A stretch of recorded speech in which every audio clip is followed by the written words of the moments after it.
Bowlers, you may now have 10 minutes of practice on your starting lanes.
Good afternoon, ladies and gentlemen, and welcome to the National Bowling Stadium for the 2013 USBC Open Championships. This is Matt Cannizzaro back in the booth for another great year here in Reno, and we'll be with you guys shortly with our first live stream broadcast of the season.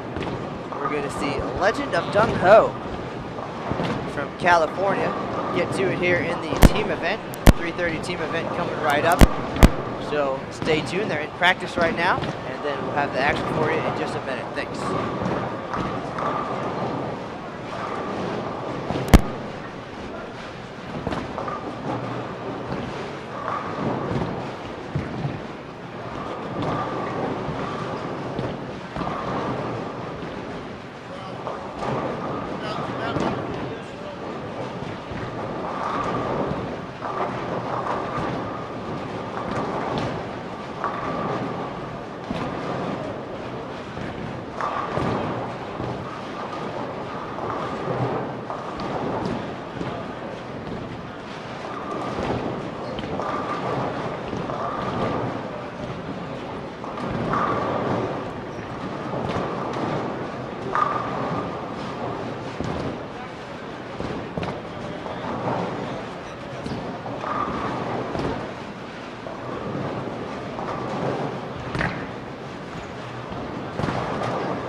Please hold practice. Practice is over. Ladies and gentlemen, class photography is now complete for competition. National Bowling Stadium is ready to do competition.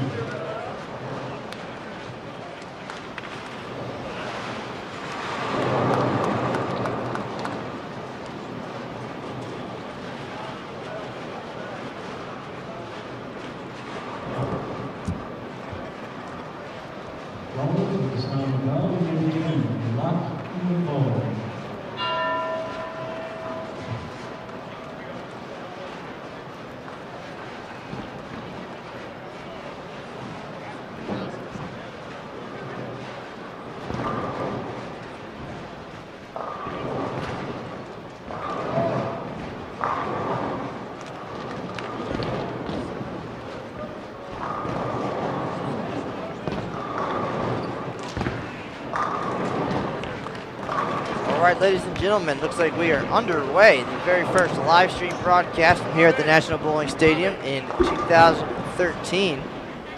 And today we're watching the legend of Dung, California team, talented bowlers. They left here in the lead in every event last year. Of course, just March, they bowled very early.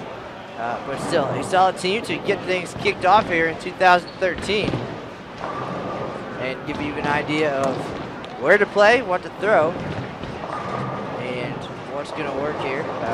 Also, for us to get comfortable as well back here at the National Bowling Stadium. So we appreciate everybody joining us today. We'll have the rundown of what's happening out there, who we're watching, we'll have a rundown of the leaderboards, and much more. So thanks again, and hopefully everybody likes our new split screen. The opportunity to see the scoreboard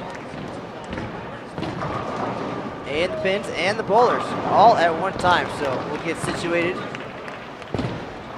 and we'll be with you for the next couple of hours. This is Matt Canizaro, USBC Media Relations Manager for the Open and Women's Championships. I'll be joined by Aaron Smith, our Media Relations Specialist, and some special guests today. We have Eric Pearson, lane man extraordinaire, the tournament manager at the Women's Championship, so we have a lot to talk about, a lot going on inside the building here this year at the National Bowling Stadium. So here we go. Sit tight and enjoy the show.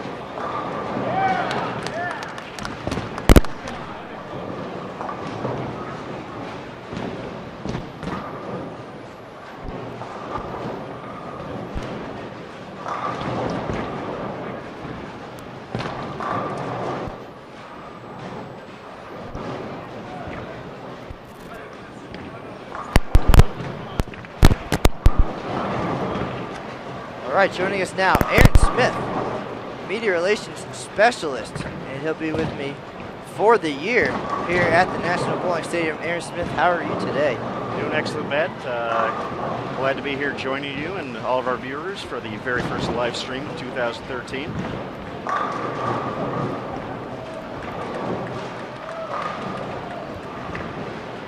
All right, so Aaron Smith coming to us from the USBC Women's Championships. He'll be on site in place of Emil Williams Jr., who's taking the year off, but is still here in spirit. So shout out to Emil. Hopefully he's tuning in as well at home. And we'll be with you guys throughout the year here from both events. We'll be hauling the gear across town, and we'll catch some action here at the Open Championships, and then the Women's Championships being held at the Reno Sparks Convention Center. So a lot of great bowling action here in Reno in 2013.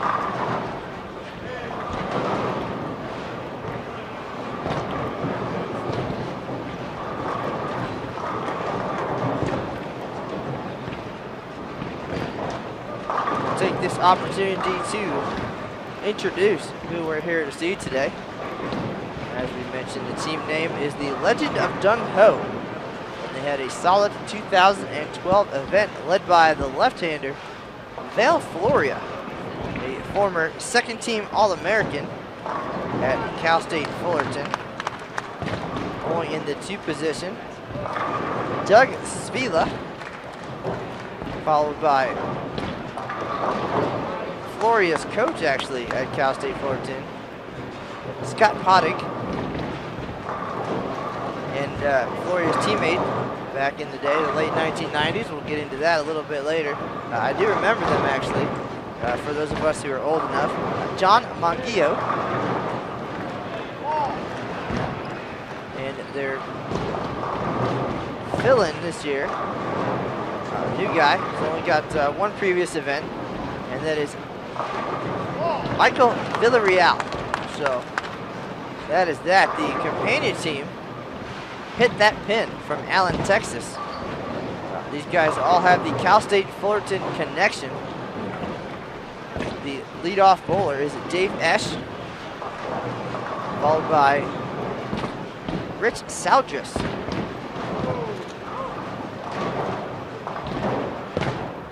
And Sharon Nelson, that is a last-minute sub. And Dave Kovac and Brent Miller. So that's the rundown of the lineup as we get comfortable here.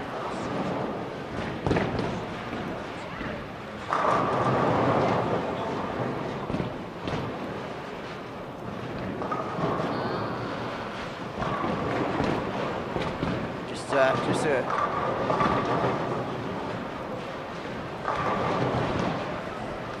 couple of quick facts for you as we get situated.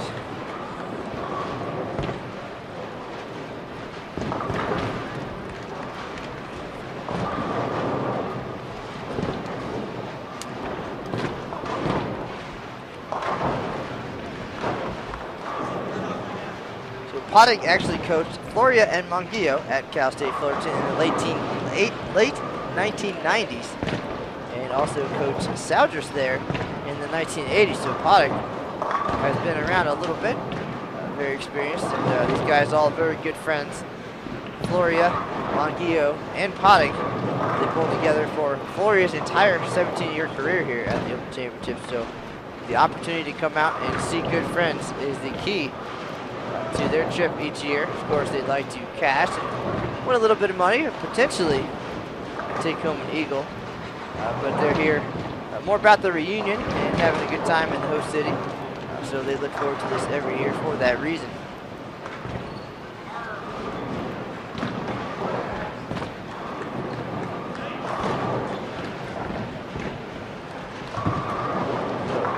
as the day progresses.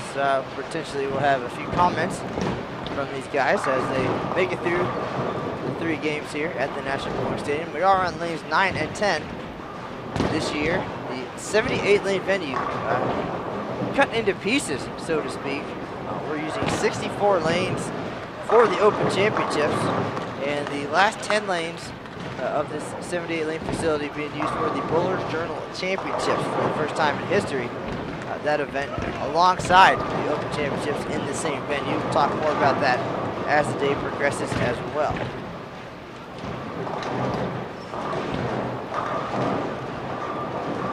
It's not the only thing going on today. We also had, Matt, I don't know if you caught it, I was out taking pictures, but we had our first 50-year bowler, Wayne Hutchinson of Franklin Park, Illinois, make his ceremonial march down center aisle.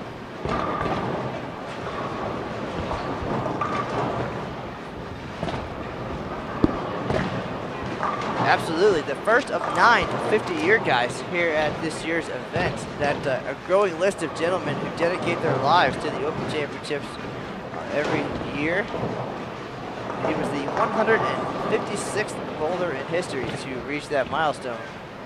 Again, the first of 9 this year. And a very special moment for him and his family. So congratulations to Mr. Hutchinson. And we will have a recap of his 50th appearance on bowl.com tomorrow, so don't miss that.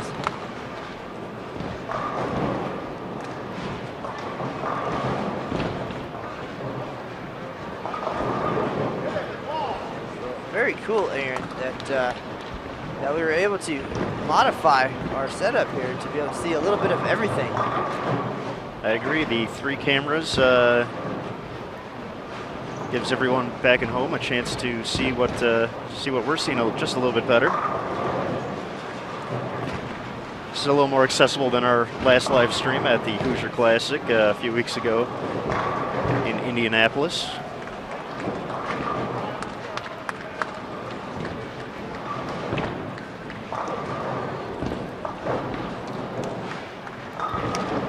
While we have this opportunity, Aaron, let's give a rundown of the top 10 in the team event. We are, of course, just 1 week into this 125-day event. We kicked things off on March 1st. That was last Friday.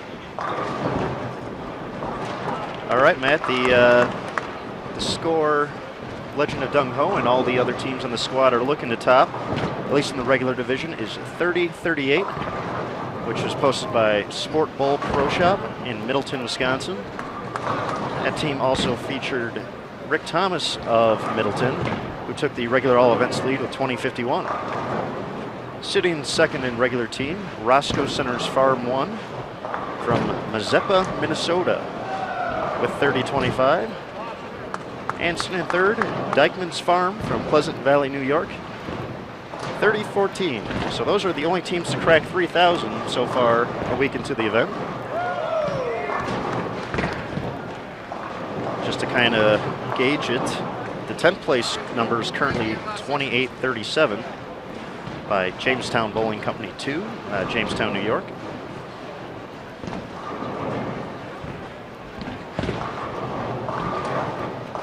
For those of you wondering about the classified numbers, currently 24-47 is leading.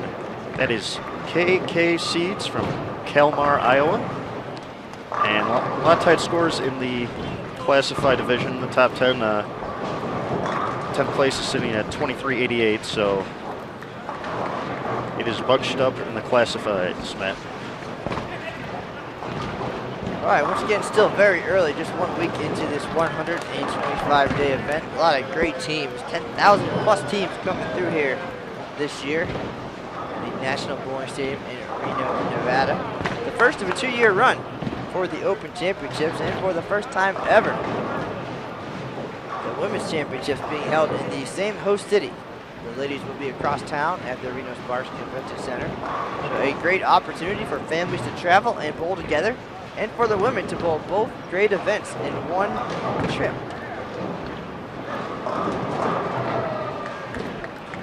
Now, you did hear the rundown of the scores, and as Aaron said, just a couple of teams in the plus here. Of course, the lane conditions at the Open Championship Sport Bowling certified. So that means a little more challenging ratio of oil out there on the lanes. The goal, of course, to put a premium on shot making and spare shooting. This year's team pattern, 41 feet. If you'd like to learn more about the lane conditions, you can visit the Open Championships page on bowl.com and click on lane conditions. And it will give you all of the graphs and all the information you need to not only learn about the pattern, but potentially have your local bowling center put that out so you can practice prior to heading into the Open Championships. And of course, if you're unable to practice on the pattern at home, if you get here a few days early in Reno, we have the brand new showcase lanes located on the first floor of the National Bowling Stadium. 10 lanes designed for practice, coaching, as well as 2 brand new side events to the tournament this year.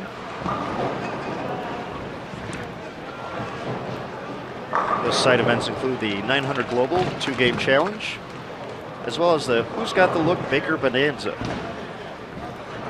Well, Aaron, we've got so much to talk about, so much going on here at the National Bowling Stadium. It's a good thing we have 3.5 hours. It feels like we're all over the place and watching bowling at the same time. So let's do the best we can to balance a little bit of everything. So right now we'll turn our attention to the left-hander, Vale Floria, who had an excellent event in 2012. Finished 15th in singles, helped his team to a 12th place team all events finish. And Vale was 49th in all events, so always cool. And we did talk to him a little bit earlier. He did have the chance to bowl on this pattern briefly. Him and Doug Spila bowled on it back home in California. And Vale throwing the black U-dot. Old faithful. Blast from the past. Absolutely, we do see that occasionally. Typically with left-handers. Another name that comes to mind is Brett Wolf and his famous Blue Hammer. So we'll hopefully get some more feedback on that as the day progresses. And Spila left-handed as well. So those guys, no doubt, had the opportunity to talk strategy heading into this year's event on how they would attack this 41-foot lane condition in the team event.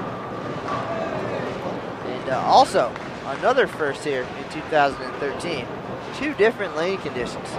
For those of you who don't know or haven't heard, there will be one pattern for the team event, again 41 feet, and then another sport certified lane condition for doubles and singles. So the opportunity to conquer 2 different lane conditions, really to test of versatility here at the Open Championship to see who's going to be the best at making the necessary adjustments and handling those 2 conditions on the way to an all events title. So one of many changes and exciting features here in 2013, and we're here to tell you all about it. Yeah, it'll be interesting to watch how the scores progress. As I mentioned before, Rick Thomas, who took over the all events lead, actually had his big set in team event, going 730s, 737 to be exact. Followed up the next day with 667 in doubles and 647 in singles. So that the doubles and singles pattern being 2 feet shorter at 39 feet certainly keeps you on your toes, Matt. Certainly does, and the 2 patterns not too different, where it's really going to challenge you to handle your arsenal differently. They're similar enough that with some hand changes, some release changes, and possibly some surface changes between doubles and singles and the team event, it should be in pretty good shape. And as Aaron mentioned earlier, a perfect opportunity to get comfortable with the lane conditions here. We've made it pretty simple and all in this building. So if you and your team are interested in having a 1-hour session on the pattern, the team pattern, and you want to talk strategy, get your equipment figured out, surfaces changed before you come up to the main lanes here on the 4th floor, the brand new showcase lanes downstairs, 10 lanes, and the opportunity to really come up with a pretty good plan before coming upstairs, but for just $100, you and up to 9 of your teammates can practice for 1 hour on the lane condition. And if you'd like a little extra help, USBC Silver Coach Matt McNeil available for $200. Split that 10 ways, only $20 a guy. Matt McNeil will help you with all of those strategic options and get you ready for your team events. But don't worry, there's also a chance to get a look at the doubles and singles pattern. That now is being used at the Bowlers Journal Championships. So if you'd like to bowl a shift or two over there, it's just on the other side of a wall in the very same building for the first time. The format over there, 3 games. And some great divisions, singles, doubles, handicap, mixed doubles, you name it. Great opportunity to earn a little bit of extra prize money while getting comfortable with the doubles and singles lane conditions. So every opportunity out there for you guys coming to Reno. Just a matter of taking advantage of it to be as prepared as possible.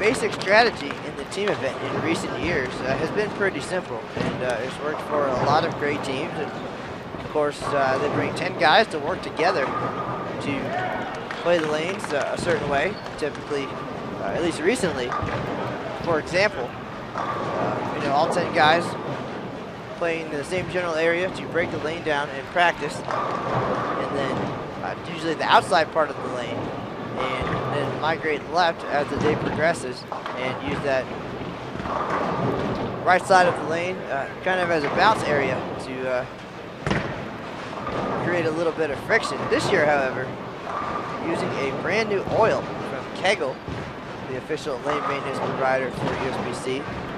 The oil is called Ice, and the basic features of that is that it does not break down as quickly. It holds up very well. So the pattern will change less as the day progresses, less transition. So it'll be interesting to see some of the strategies this year and how that might be different than in the past.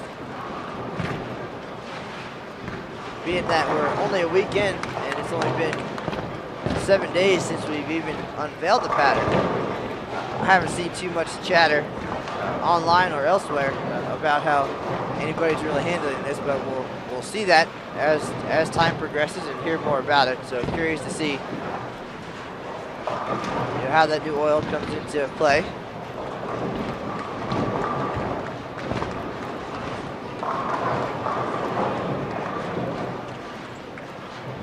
And of course, another very, very significant change to this year's event, along with the 2 patterns.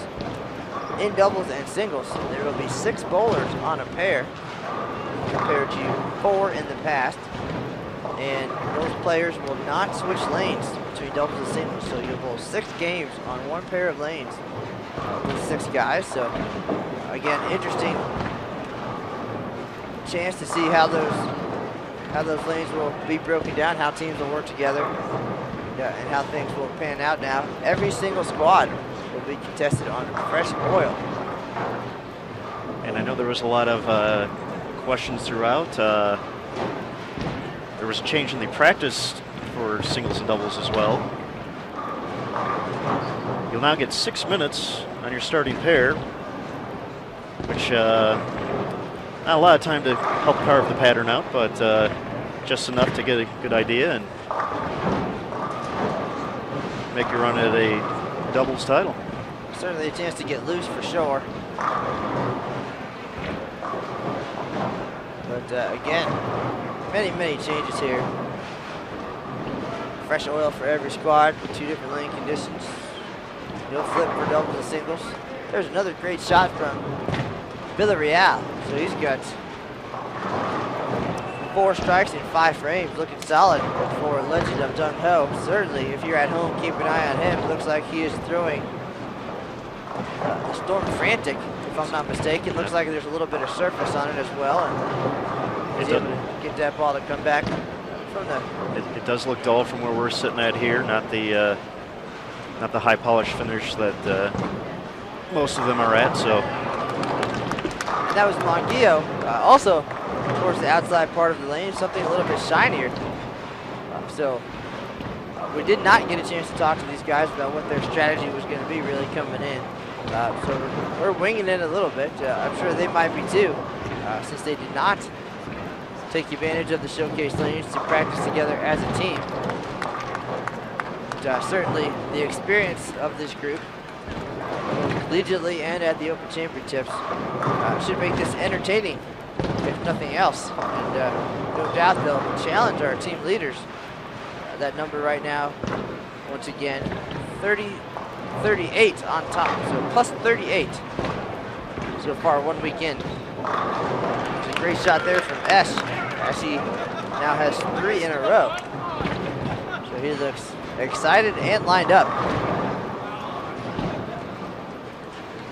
See if Salgis can get back on the board. He struck in the first frame, but has yet to strike since, as Floria on the left lane with the black U-dot does not get the 7 out.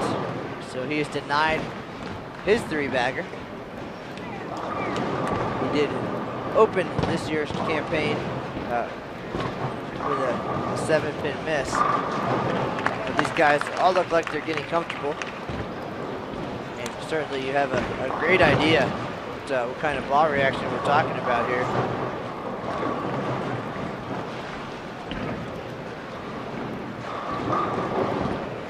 And I know these broadcasts a great opportunity just to get a look at that.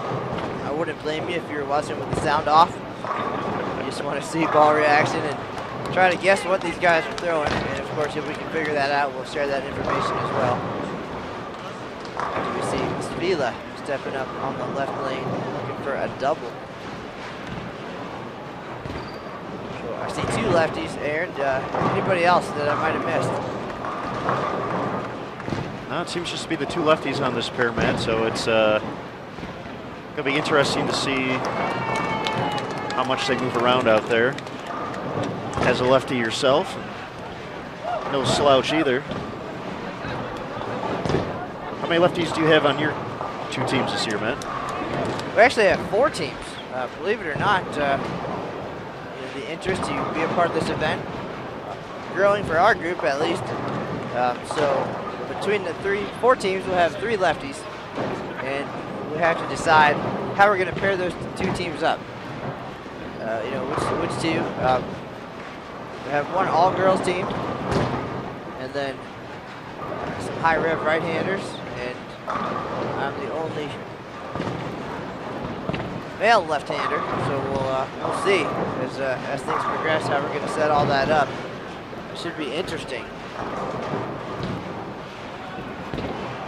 Certainly we'll be taking advantage of these showcase lanes. I already have our time scheduled for May 5th. We're going to go down there and work together as a team to come up with the best plan to improve on last year's finish. Looking forward to that, and looking forward to being here for 100 days prior to that or so to get an idea of what's going to work. I was going to say, we'll have the chance to see plenty of bowling balls go down the lane. And to all you viewers out there in internet land, you have plenty of chances to tune in with us. We're actually not too far away, 3 days on Sunday. We will have Curtis Odom on our live stream. Curtis, a very accomplished player. Spent some time on the PBA back in the early and mid-90s. But we'll be showcasing his doubles and singles event starting Sunday at 2 p.m. Eastern. Curtis Odom, a very talented player, as you said, former PBA standout. He actually bowled the first perfect game of the 2011 Open Championships right here at the National Bowling Stadium. So Curtis a very good guy and a talented bowler. And it'll be our first look at the doubles and singles lane pattern. And everybody will get a chance to tune in and see a quality player try to get it done here in Reno again, as the strikes are starting to add up here for Legend of Dung Ho, and hit that pin. And 2 pairs over. We'll keep our eye on Torosian Bowling Services from Racine, Wisconsin. Whole lot of strikes up on their scoreboard. Off to a very strong start. 9 out of 10 strikes in the 6th and 7th frame, so they're putting up some numbers. So a few holes up there on the scoreboard already, but well, if you strike, you don't have to worry about shooting a spare. So I have a feeling we're going to see a new team leader today. Plus 38, the number they're shooting at right now. We're looking at more than 10,000 teams coming through this year. So we were just barely underway. Getting off to a little bit of a slow start here in March, and then once April comes, we're wall-to-wall bowlers all day long. So we're going to ease into it, and we'll see more and more talented players every day. So you just never know what you're going to get. We're here in the building and ready for whatever may come our way.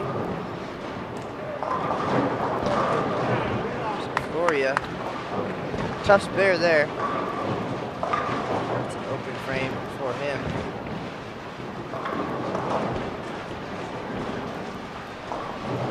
Souders up on the left lane, looking for a double. And he gets it. 4-pin goes late. Great reaction there. Looks like most of these guys playing the lanes pretty similar. Only difference is their equipment choice and surface choice. Looks like Souders had some surface on his ball as well. Left-hander Spila up on the right. Gets the 7-pin out on that one. Nice shot. There's a big shot there from Sharon Nelson. I know they had a sick bowler, I believe, pneumonia. I believe that's what I heard as well. Sharon, a late pickup, late addition to this team. Of course, hard to win the team event with just 4 players. So anybody interested in being a part of this event, we do have an online subboard on bowl.com. Just go to the forums, find that in the top right-hand side, or on site. We have a subboard as well, or as we like to call it, the subboard. You just go there and fill all your needs, and that's how they found Sharon Nelson, I believe. And here she is on our live stream broadcast.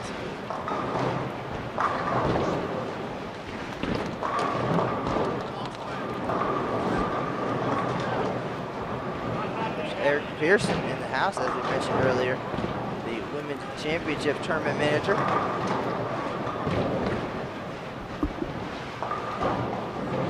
And lane man extraordinaire. So normally we'll have a 3-person setup here.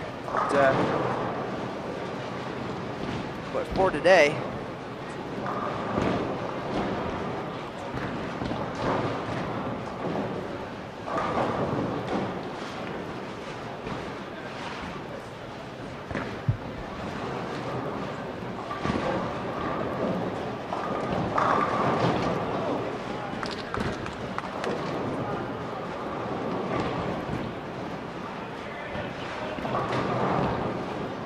we'll have Eric Pearson here in just a minute.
Women's Championships tournament manager. Having a little trouble hearing you, Matt. I've never heard that before. Most times people say, you're just way too loud. Please be quiet. I think I'm old and I can't hear anymore. All right, so you're old and left-handed, but yet I'm sure we'll find some value to your expertise here on today's broadcast. You can't hold that against me. Come on now. So, all right. So once again, we're live at the 2013 USBC Open Championships, our very first live stream broadcast of the year. We're watching the legend of Dung from California and hit that pin. And a couple lefties on this pair. And everybody getting situated and comfortable. This is Matt Canizaro, Eric Pearson, and Aaron Smith checking in from the National Bowling Stadium. So, Eric, we've been talking a little bit, very little bit, about the lane conditions. There's just so much to talk about as far as what's happening inside this venue this year. From the showcase lanes to the Bowlers Journal being here, the two-side events downstairs, a lot to cover while we're on the air today. But let's talk about the lanes and the lane conditions while you're here. And we talked earlier about the Kegel Ice, the new oil that we're using here at the Open Championships. But first, tell us a little bit about the pattern and some of the expectations and the strategies that we expect to see. As these guys, the right-handers at least, are towards the outside part of the lane. Some different ball surfaces, but getting a great reaction out there as they break down, which should be less significant with this new oil. But talk about the pattern a little bit and how these teams should be attacking them. Yeah, I mean, we're hoping with the oil, things hold up a little bit longer. I think we're, first of all, with the oil, I think it's the latest generation. It's something that we've needed for at least 2 to 3 years now. Back when the Infinity oil came out, we used that for numerous years here at the Open. When it first came out, it was a very good oil for the equipment of that era. It held up very well. It played a little bit on the slicker side. I kind of liken this oil to that when Infinity first came out. I see a lot of similarities. So obviously as the ball technology changes, it looks or appears to look like Kegel has taken their time over the last couple of years, realizing that the balls are maybe a little bit ahead of the oils, that they've come up with something here that can at least get us through for a while here and have the integrity of the pattern hold up a little bit longer, more of a stable environment. I think that's what we're seeing here, especially doubles and singles. But based on that oil holding up a little bit longer and maybe giving bowlers the appearance that it's a little on the slicker side, we decided to just have a little more buff area in the pattern. The length of the pattern, the shape of the pattern are very similar to what we had here in 2011, 2 years ago here at the stadium. So the shapes, it's a little different, but if you really take a good look at the numbers, it's not all that different. We had a lot of success that year. We liked what we had. So one of our goals was to have the team event pattern play a little bit tighter. It is the major event. People are here to win the Team Eagle and work together. So we decided to go with a slightly longer pattern, more volume for this event, and then go with a little more overall hook for doubles and singles with the expectation that the oil is going to hold up longer and that it's fresh oil every squad. We probably could have even went with less volume, but we were okay where we were at. We didn't want to go too low and see too much transition. So for the team pattern here, 41 feet, very blended oil going forward. If you look at the overhead graph, it's board by board increments in the forward application. So just a very nice even blend. I think your angles need to be a little bit straighter on the team event, and we are seeing that. You just recognize that the players are to the outside part of the lane. I think the bowlers that think they come to nationals and there's always an out of bounds or a bunch of hang area, they're just not seeing the right thing. Chances are their feet are too far to the left. They're swinging the ball too fast. Obviously, if you get your feet squared up with your target on the outside part of the lane, there's plenty of friction. And a lot of that is due to the drop brush feature that's in the Kegel machines now. So even though the pattern's 41 feet, the last 8 feet is only forward oil. It's all buffed out oil. So once you get 33 feet back towards the foul line, that's where the heavier application is. So 8 feet of buff area is plenty for the ball to get started into a roll and pick up so that it can make the turn on the back end and get to the pocket. All right, we'll talk a little bit about, what some of our teams are going to want to do, working together.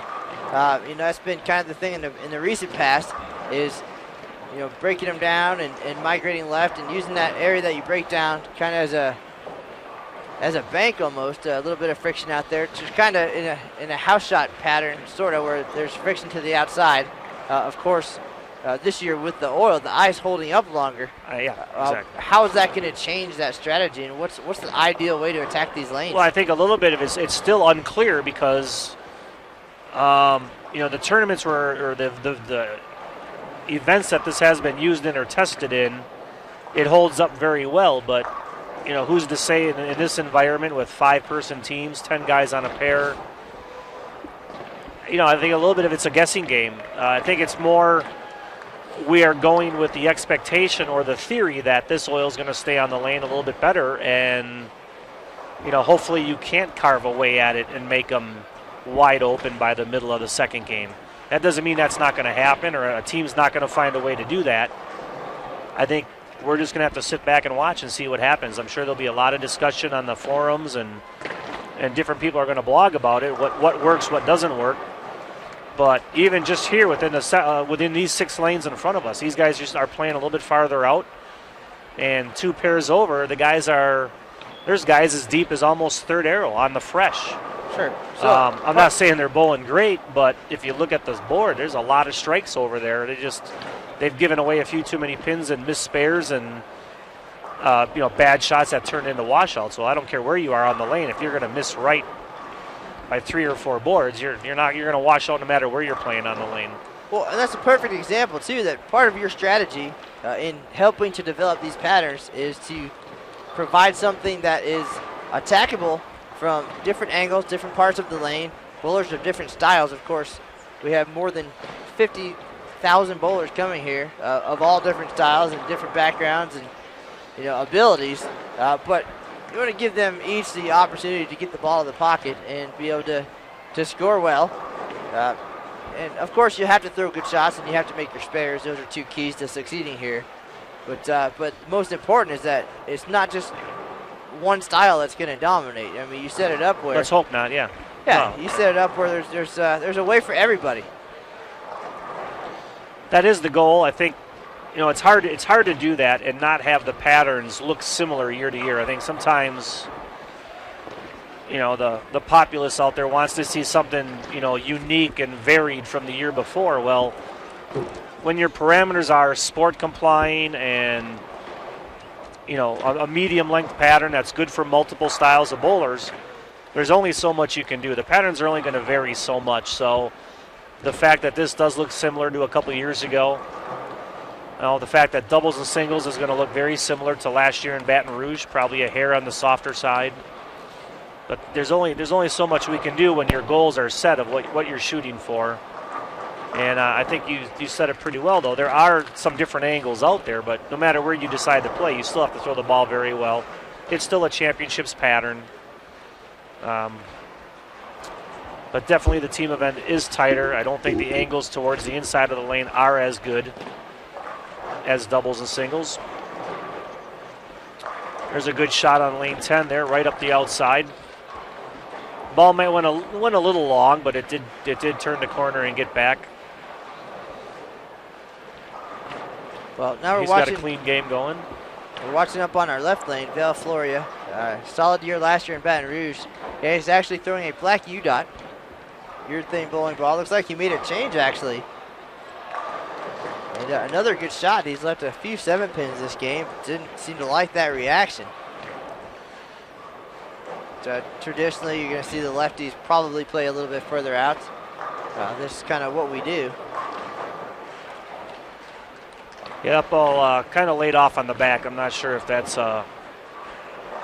It did kind of look like urethane, didn't it? Well, I know that we talked to him earlier, and he definitely was at least starting the day with the black U-dot. That one didn't look like it. It looked like something a little bit shinier, maybe something different. That was the black U-dot.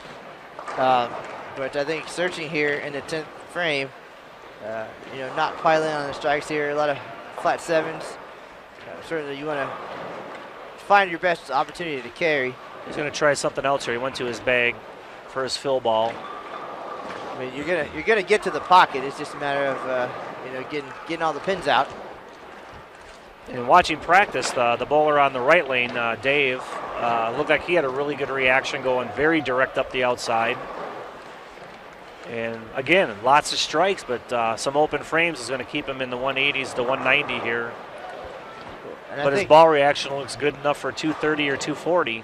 Yeah, the guy to watch, I think, on this pair right now is Villarreal. And it's only his second tournament. First one was in 2007 here in Reno, but he's back, and his ball is very distinguishable. He's throwing the Storm Frantic with some surface on it. With some surface, all that and kind of. he has a great reaction. And then their anchor bowler for Legend of Dung Ho, Monguio, is playing this same area, same line, with something a little bit shinier. Also has a great reaction. Both gentlemen clean through 9 with a handful of strikes, as you can see on the leaderboard, or the scoreboard there on the right side of your screen. And now it's a matter of everybody getting on board, and as you said, filling those frames. The 9th frame for hit that was pin. nice. Not very good. 4 opens and 5 guys. So, last year our team champions shot 34.01 on a very challenging condition. That only had 8 holes the entire team event. That's incredible. And that's what it takes to get it done here, obviously. I think you're going to see a lot more striking this year, so 34-0 is probably not going to get you an eagle. Well, scoring pace so far, 1 week in, team leader 30-38, just plus 38. Only a couple of teams over 3,000 so far, but still very early, and a lot of great bowlers on their way and in the building right now, actually. It's a very talented gentleman to our left right now. Very talented. Derek Hartnell. We saw them on our live stream last year. Yeah, I just talked to him for about 10-15 minutes. They bowl tomorrow at this time, and they're always a solid group of bowlers. They're actually from Racine, Kenosha area in Wisconsin. They're actually watching some other bowlers here from Racine that, again, have just a ton of strikes on the board, but 184, 173, 178, 258, and 198. That's Too many holes. 991 start, though. It's pretty good for what we've seen so far. But yes, you're absolutely right.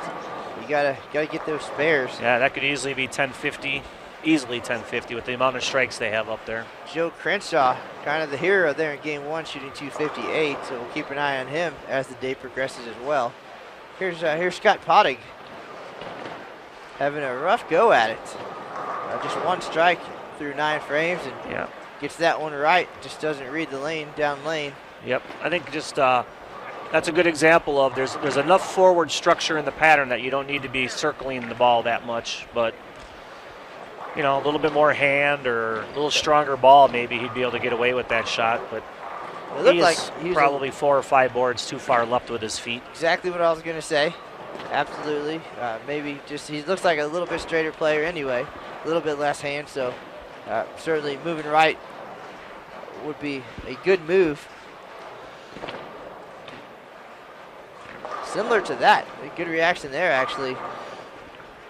And it's hard. You come in, you get your 10 minutes of practice, so maybe you get 4 or 5 shots, and you have to make a guess. You have to, if you don't have a really great reaction in practice, you start guessing a little bit.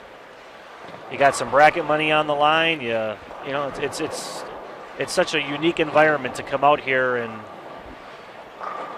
and compete. Sometimes it's hard to make the moves that look obvious to us when you're out there competing. Well, Well, these guys too, coming in early in the tournament, not a lot of information out there, not a lot of opportunity to practice. They did not take advantage of the showcase lanes. As you see, another great shot from Villarreal right there. First shot in the 10th. So really, he's kind of taken an angular ball and put some surface on it to kind of smooth it out.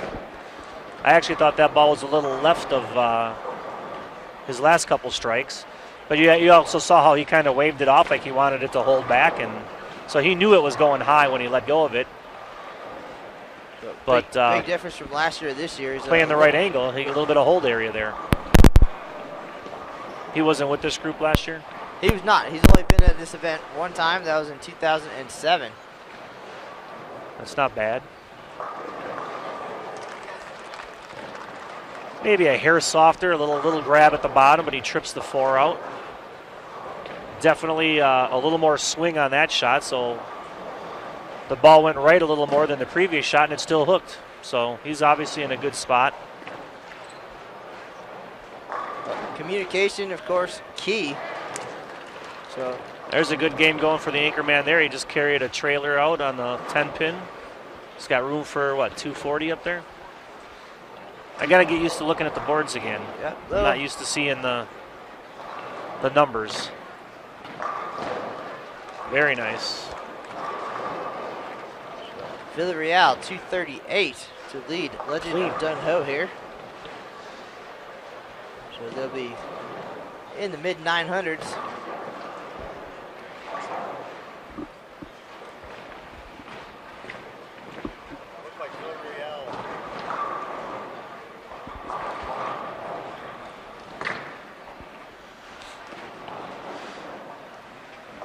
Another good shot out of Brent Miller.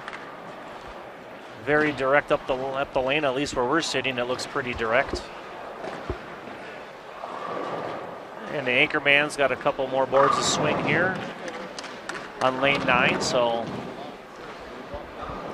not that the angles are extremely different, but you could just tell he gets around the ball a little bit more, therefore he's projecting it a little bit more to the right. It still picks up in the mid lane and makes a good move. He's got a solid game here. Now Monguillo going with a little bit of shine on his ball. That's so not getting back. the reaction on the friction is going to be a little bit different. Yep. Not as smooth as we saw with Villarreal. Yep, definitely gets around it a little more. I think you're going to see a lot of that this year. You'll even see the 2-pin get rolled out once in a while. It's almost, there's enough friction down the lane that the ball gets around the corner where you leave a 2-pin or a 2-8. You don't leave that 2-8-10. If you just kind of look around, you let your eyes wander, you don't see that shot going 2-8-10. All it would take is to drop the brush another foot or two farther down the lane and tighten up those corners, and now those are 2-8-10s and washouts. So I guess that's, what I'm trying to say is with that 8 feet of buff area on the back, those balls have a chance to get back to the head pin. It's 227 right now. Pretty solid effort. 238, 227 to finish off. 969, not a bad game. Something to build on for sure. But as you said, this year's pattern a little less difficult by design. So the score is going to be a little bit higher. At least the early prediction from the lane guy. I usually trust what you have to say about that, what the expectations are. So we'll see if these guys can all get on track here. 3 solid games out of the group. A couple guys struggled. And there you go on the left side, same type of reaction. He knew it was going to be light, but it's only a 3-pin. It's not a 3-7. It's a lot of credit goes to the guys at Kegel. Gus Fulgen is our consultant that comes every year to help us get the machines matched up and lay out the pattern. And we basically gave him the criteria we were looking for. And he walked in the door with 2 patterns, and we basically went with them. We made one small change to the team pattern, and we didn't do anything to the doubles and singles pattern. So just the history we have of being in this building and the scores we've seen in the past, and then him knowing the new product, the new oil, said, here's what you guys should go with, and I think it's playing out about as close as possible as to what we asked for. It's incredible. So $1 million question, I guess, as bowlers across the country, possibly even the world, are looking at the lane graphs on bowl.com. They're at the Open Championships page, clicking on the lane conditions tab. They want to see what we're talking about. They want to see what they're going to be facing here. And, of course, try to download that pattern and put it out in their home bowling centers, perhaps get some practice time on it. But as far as the availability of the oil, the ice, Is that something that is available to the general public for them to be able to do that, or is that? I've been told by Kegel that it should be. I mean, it's an approved oil, obviously, but it won't be on the market until April. Originally, I had heard early April. Now it might be as much as mid-April. The other oil that they're making is called Fire, so it's fire and ice. Fire is more of a hooking oil. There's a little more friction to it, so you use it on tighter lane surfaces, or where you just want the bowlers to have overall more reaction. We're going to actually use the Fire oil at the Women's Championships. And it's also being used downstairs on the showcase lanes for the 900 global events. So the ice is a little bit tighter, used more for hooking surfaces, or I like to say a higher level event where there's going to be some transition and more traffic, better bowlers, higher level competition. And then the Fire is a step below that. Its durability is very similar, but it just overall is going to hook more. Let's see if Michael can stay lined up here. That's a little bit more belly than before, and he paid for you can leave the 210. I lied. I guess if you're going to miss wide early on the lane, you can leave it. Definitely a steeper launch angle on that shot. The ball got right out of his hand and had little chance at striking and a very good chance of being an open. A little bit of extra ball speed on that shot as well. Billy Real, 238 in game one. A clean 238, so he's got a tough spare in front of him here on lane 9. Yeah, you brought up a good point earlier. I'm wondering how much these people, maybe they're used to transition a certain way, and they think, okay, I'm automatically going to move 2 and 1 the second game, or I'm going to work ahead of the transition, when maybe that transition isn't out there. Maybe that transition isn't going to happen for another 8 frames. Well, that certainly is a key to succeeding in an event like this. You only have 3 games, so you really have to think ahead and communicate. And like you said, I mean, they're used to the one thing in an event like this, and with the new oil, that's not going to happen. So that could be exactly what happened there, perhaps. Yeah, I think he made a bad shot. He just got it wide early, but I don't think people should get caught up in the fact that there's a new oil on the lanes and things are completely different. And a lesson we learned a long time ago is that oil's kind of like a tool, and you just have to know how to use it. And I think Gus, knowing the oil from Kegel, kind of had all the things built in that we needed to see. In fact, when I first saw the pattern, I even said that seems like a lot of buffed out area. Not much applied oil in the reverse. And then we saw some ball reaction on it. We ran a couple sweepers, and we had one of the local leagues come in and bowl on the patterns during our testing process, and it was easy to see that why he did that, why he gave us all that buff area. It's to help accommodate for the change of the oil. So that's just his way of using that product the proper way. So I don't want people out there to get all caught up in, you're going to come to the tournament because there's a new oil on the lanes. Things are completely different, or there's some type of a magic secret out there of how to play it. I mean, the main idea of lane conditioner in the first place is for the stability of the pattern.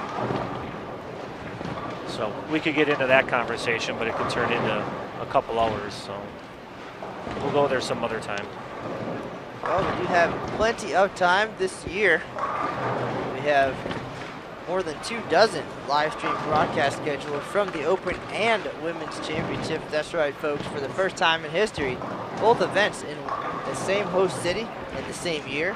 Eric Pearson, the Women's Championships tournament manager, will be across town at the Reno Sparks Convention Center. And Aaron Smith and I will be over here at the National Bowling Stadium, as we call it, 4 stories of bowling glory. A lot happening here. Well, you have to share Aaron, though, right? You don't get Aaron all the time. No, we'll be making the rounds. We're going back and forth to cover both events. All right. I got to have my boy over at the women's.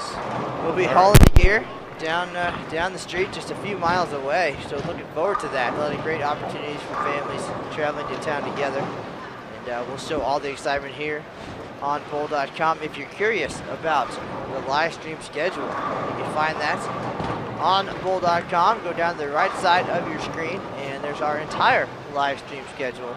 Not just from these two events, but our associate Lucas Wiseman, always on the road, the globetrotting Lucas. A handful of other events, collegiate and others. So check that out on the main page of bowl.com if you're curious or interested. And you can always find us on YouTube at youtube.com/bowltv, our very own channel. Not just live streaming, but all kinds of great videos stored there, past live stream broadcasts, or some great videos by Matt Lawson, our video extraordinaire. So always something great to check out there.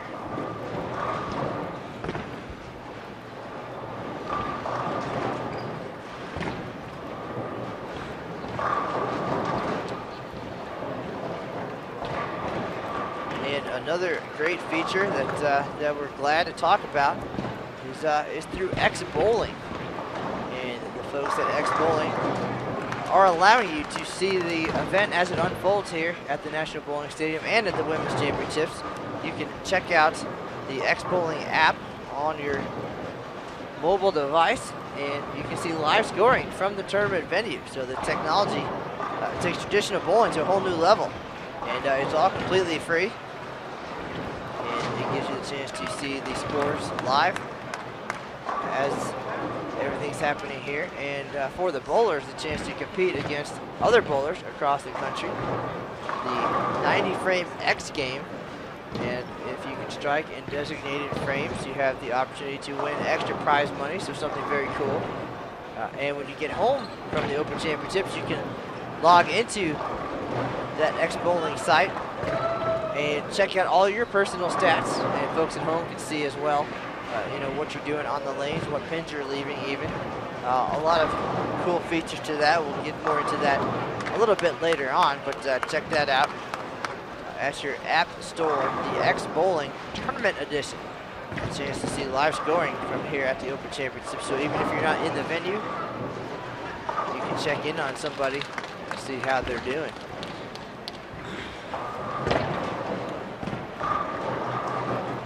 Sounds like technology, of course, at these events. These are our national tournaments. They showcase for the latest and greatest that is available in the sport of bowling. From, as you said, the latest lane oils. We have the very best in lane machines provided by Kegel. The lane walkers. Very cool to see those walk from lane to lane to get things done here in a very timely fashion, especially with fresh oil for every squad. And, it is nice, yes. Well, we got a really nice routine also with having the machines.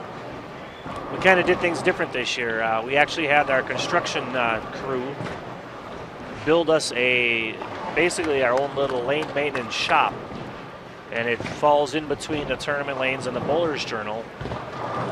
One of the things we used to have to do when we brought the machines out of the maintenance shop, after we do all of our checks and balances, make sure everything's working properly, we'd have to bring the machine out and what we would call burn a pair of lanes.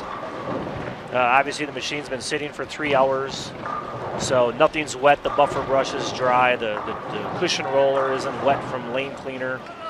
So we would always do whatever pair of lanes the machine went down first, we always did that pair twice.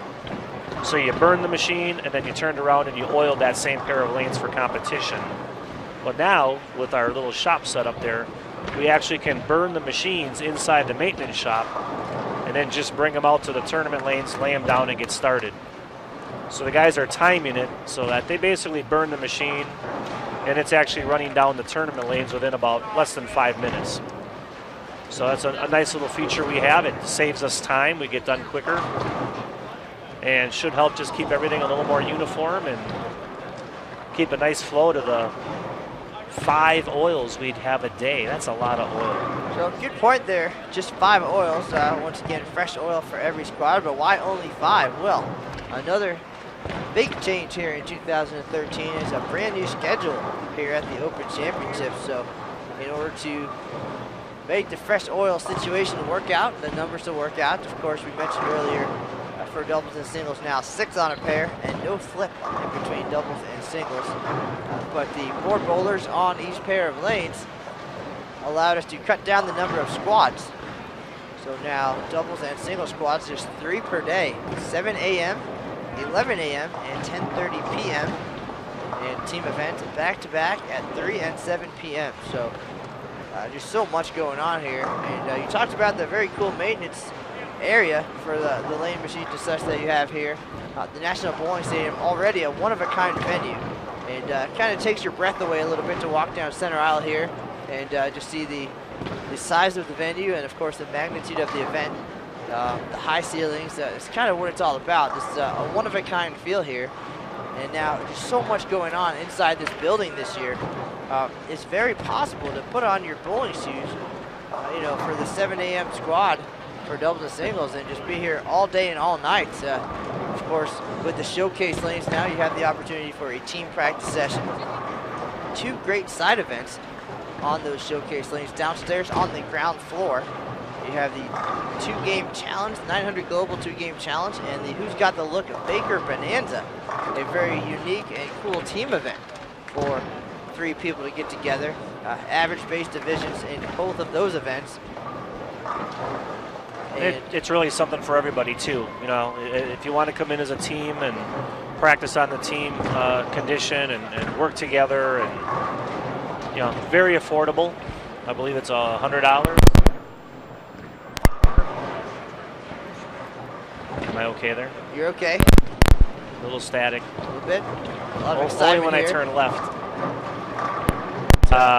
Also, the 900 Global booth is down there, so Matt McNeil's taking care of all of our VIPs in the lessons down on those lanes. And then we have a second lane machine down there that's taking care of the lanes when we need 900 Global lanes taken care of for either the 2-gamer or the Baker tournament. And it's just at your leisure. Come on in and sign up for those. It was very hectic the first day. We actually had, for the 10 lanes, we had 4 different things going on. We had a lesson, we had a team practice, we had a group bowling the Baker, and a couple guys bowling the 2-gamer. So a little bit hectic. I hope they can manage the schedule down there. But a lot going on and something for everybody. The global pattern is, like I said before, it's on the fire oil. And it's a little bit softer pattern. It falls more in the 4.5 to say 5 point something to 1 ratio. So more of a blue pattern, but a lot of friction. We wanted to provide something for the guys to go down and hook the ball and throw some strikes and have fun. So the global pattern's a little bit softer, and a chance for everybody to have a good time down there, and something for everybody. Well, and if you'd and like very to affordable. take a break while you're doing that, of course, those events open all day. Just show up, and as the lanes are available, you can jump in and bowl. But if you'd like to take a break, downstairs on the ground floor, there's also a satellite museum for the International Bowling Hall of Fame. You can get down there and see the cool exhibits. And then, of course, as we mentioned earlier, on the high side of the main floor here, the 4th floor at the stadium, the Bowlers Journal Championships, the Storm Bowlers Journal Championships presented by USBC. An opportunity to bowl on the doubles and singles lane condition. And I heard that through the first week, participation at the BJ up 1,500%, something like that. Well, I think the first day alone, even when it was quiet here, 30 people went around. So for I would expect the entries to, I don't want to make too much of a guess, but yeah, they're a lot. Well, the chance to bowl 4 events in one building, really just put on your bowling shoes and have at it. And of course, so much going on. You can still watch, take a seat in the bleachers, have a snack. Really no reason to leave the National Bowling Stadium once you're here. And for the male bowlers coming back, and then the female bowlers that didn't bowl the women's championships last year, the satellite Hall of Fame area on the first floor of the bowling stadium had a very nice women's display last year, because the women's championships was here at the National Bowling Stadium. So all of the old portraits that used to hang in the Hall of Fame in St. Louis were brought in specifically for the women's event. And then I guess they change up the other displays, whether it's FIQ competition displays, or last year they had a nice team bowling from the beer team era was there. And now I've noticed, on day one here, they changed it. And one of my favorite parts of the old Hall of Fame in St. Louis was the actual, I don't know what you call them, the face plaques, almost like the Baseball Hall of Fame, where it's the bronze. The busts. The bronze busts of the players on the plaques are actually on display now here on the first floor. Back in the days when the Hall of Fame was in St. Louis, that was my favorite part of the whole Hall of Fame, was just to be able to walk through that quiet hall of all the different plaques displayed of all the Hall of Famers from way back when. So what you're saying is, if you're a bowler or a bowling fan, this is the place to be in 2013. Something for everybody, side events, the main event, the Hall of Fame, you name it, all different skill levels, average base divisions. A lot of excitement here in Reno in 2013. It almost looks like the players here and then the other guys I was watching a couple pairs over, everything looks a little bit cleaner. There's less opens, but there's a lot less strikes. So not watching really super close here as far as transition goes. Not sure if the players just aren't making as good as shots. They're not striking as often as they did in the first game, but what they're leaving appears to be a little more makeable. A few more spares on the board. Well, a lot of people wondering, the legend of Dung Ho, that's who we're here to see today. Great shot there from Brent Miller, leaves the stone 8-pin. But the legend of Dung Ho came early last year to Baton Rouge and a very solid performance. Left in the lead in just about every event, if not all of them. A couple of former collegiate players, very talented guys, so new additions to the group this year. So we figured, what the heck, we're here, it's early. Let's get our first look at some pretty decent players to get an idea of what to expect from this 41-foot team lane condition. And if you're curious about the conditions they're bowling on, obviously the invisible defense here in bowling, you can find out more about those, see all kinds of graphs and explanations on bowl.com. Just go to the Open Championships page and click on lane conditions. You'll see everything you need to know, as well as conversions for your Brunswick lane machines and for your Kegel lane machines. So you have the opportunity to learn more and put those patterns out at your bowling center.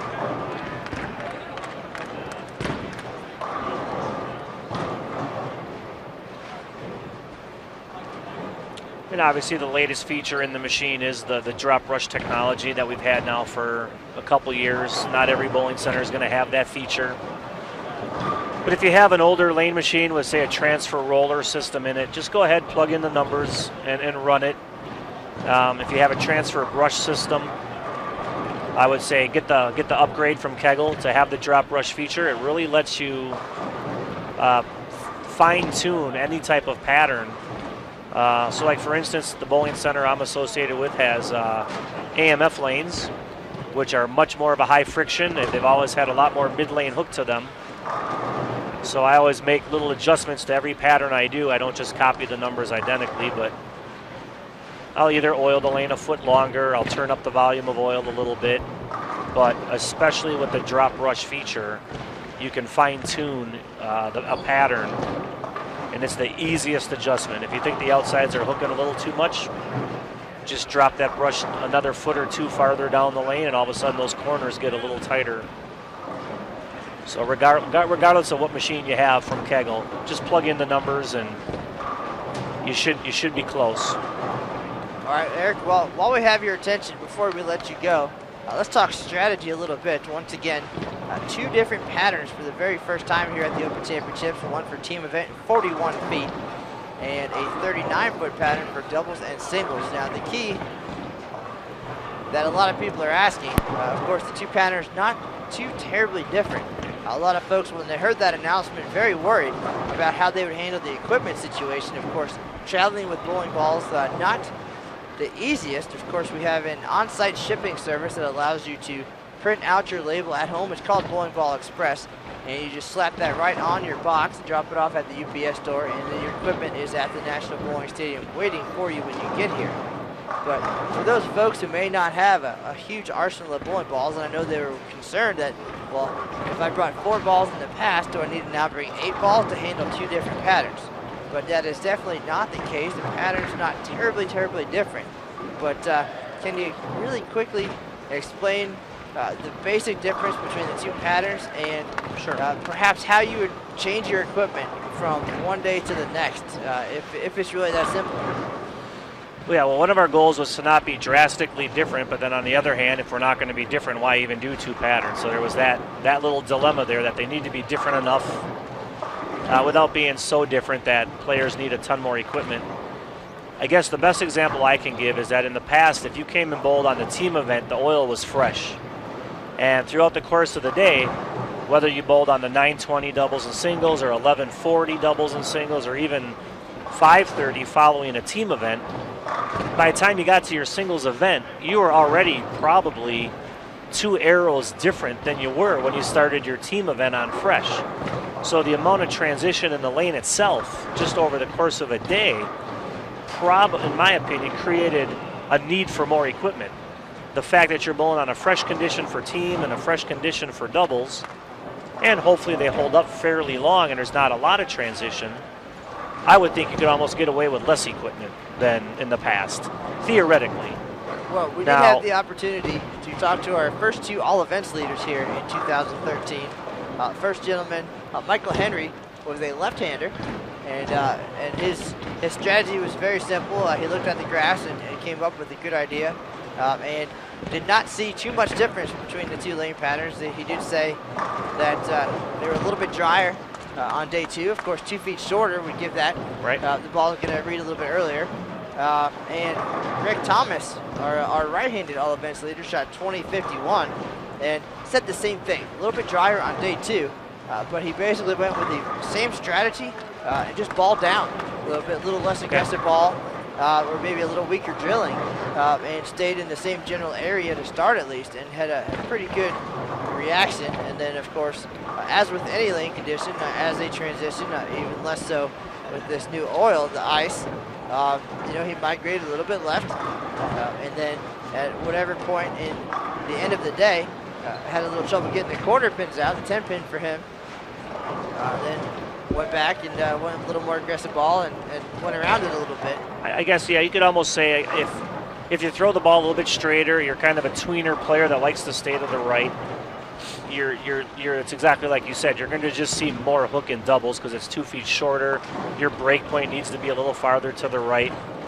I think it's for the big booming guys that want to stand farther left.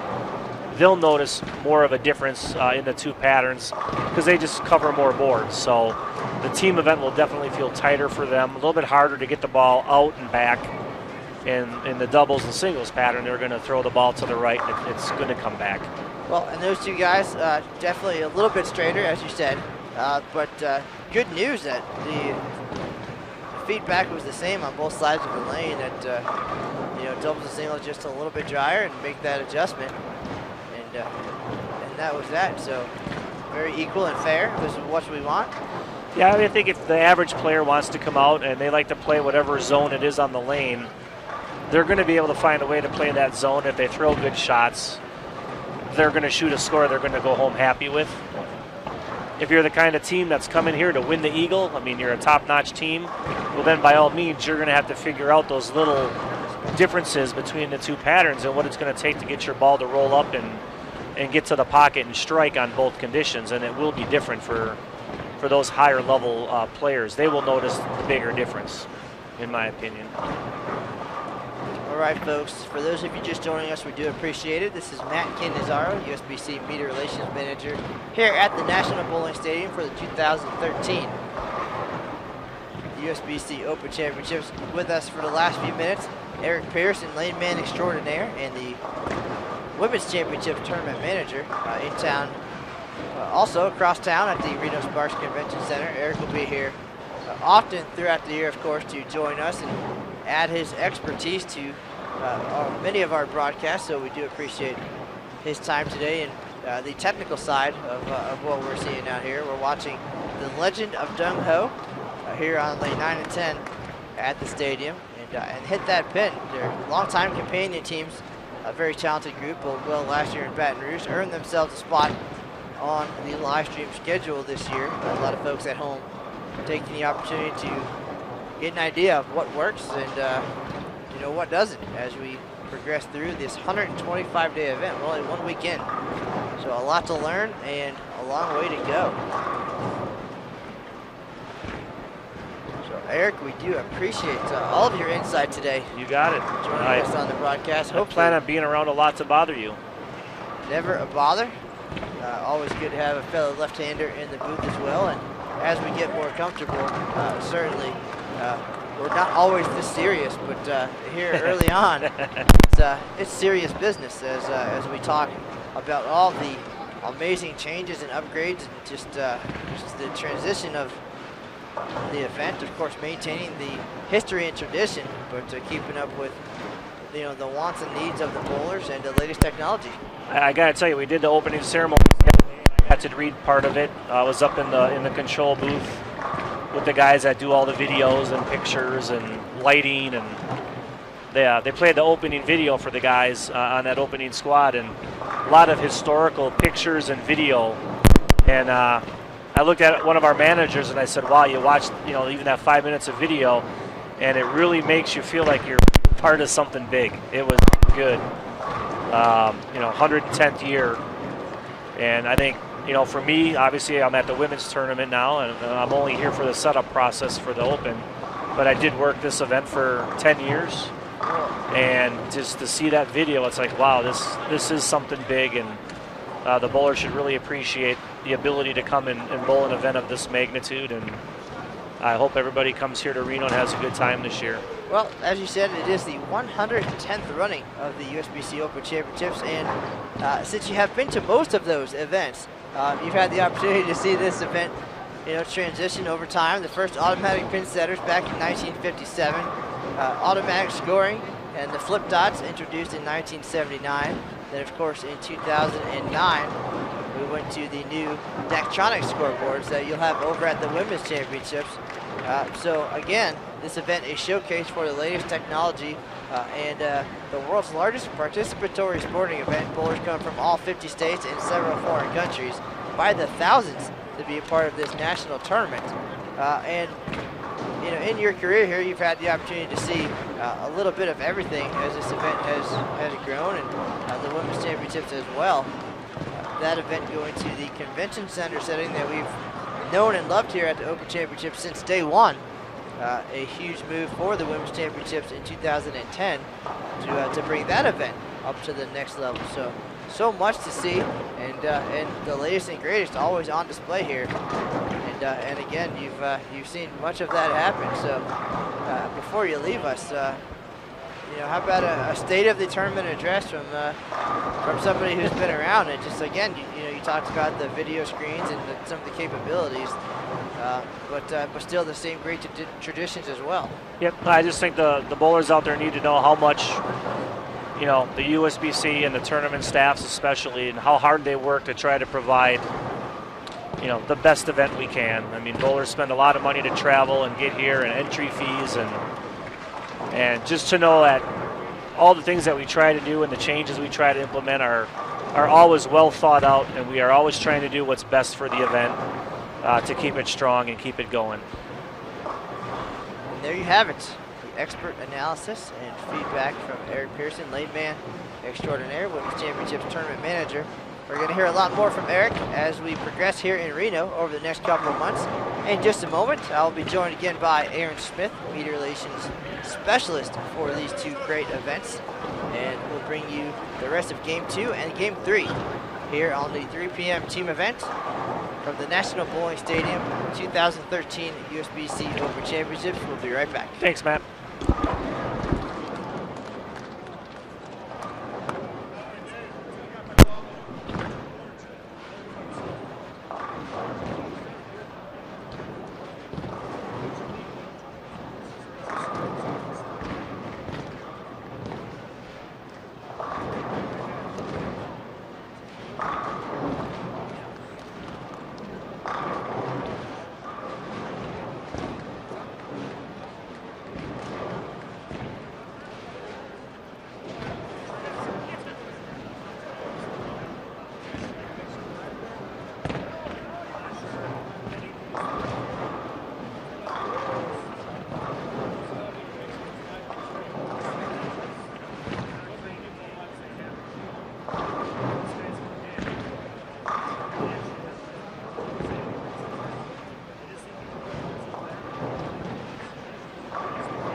All right, folks, Matt Canizaro and Aaron Smith back in the booth. Maybe.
All right, well, it appears Eric Pearson broke the headset. So right now it's a one-man show. We'll see if we can figure out what's going on with headset number 2. But, right now you're watching Legend of Dung Ho and Hit That Pin. Get it done here in game number 2 of 3 at the 2013 USBC Open Championships. Legend of Dung Ho, 969 in game 1. Hit That Pin, 919. Score there chasing 30-38, current team leader. Only a handful of teams in the plus and the black here in 2013.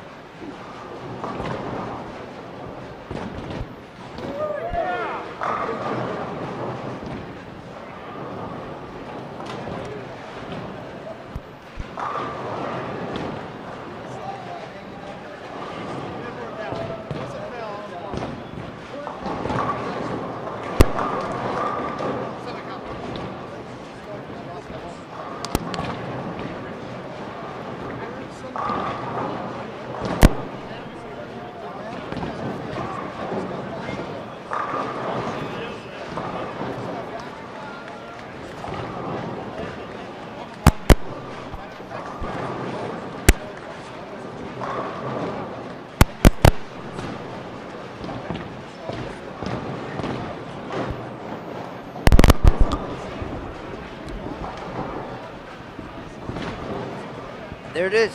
We are back in business. I don't have to talk to myself for the next 2 hours. Aaron Smith, can you hear me?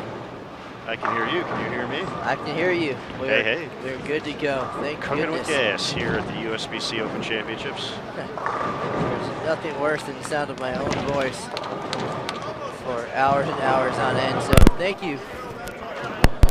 Thank you for joining us back in the booth. We heard a lot of great insight.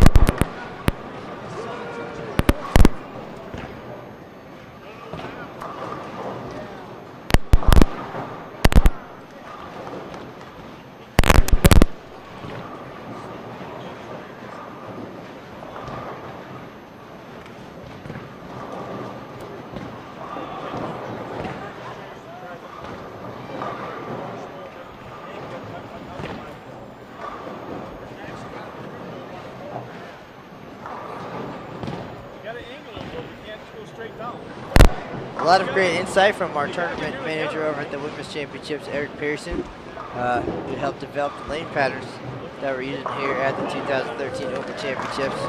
But Aaron, of course, has much to offer as well if we can get things working properly here. We continue to work on that. This is just our first of 24 live stream broadcasts from the 2013 event. So a lot of excitement here in Reno right now at the National Bowling Stadium behind lanes 9 and 10.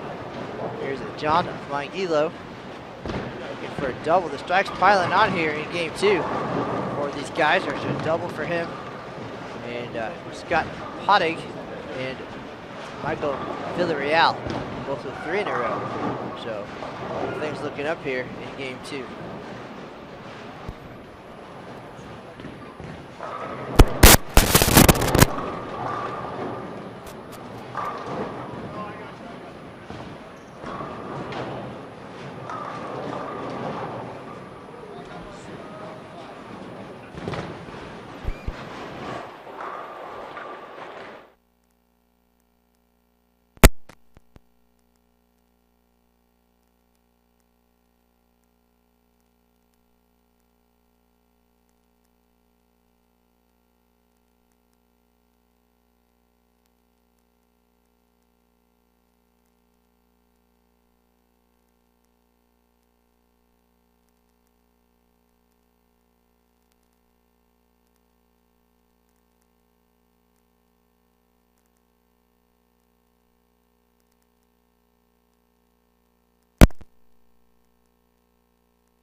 All right, so we're gonna make this work one way or the other.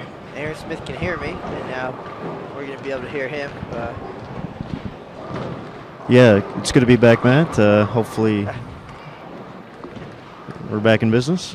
We are back in business. So Hey, how about that? Always a challenge here, but making it work, the latest technology. And we hope everybody joining us, we first appreciate you guys being with us. Hope you like the new split screen that we have going on, the scoreboard, the pin shot, and the bowlers. So a little bit of everything. Nobody left in the dark about what's going on out there on the lanes. But if you know somebody who is bowling right now, anywhere in this National Bowling Stadium, you can check in on their scoring live if you download the X Bowling app, Tournament Edition, on your mobile device. And it is specifically designed for this event. Tournament Edition offers some incredible features, enhances the bowling and bowling fan experience.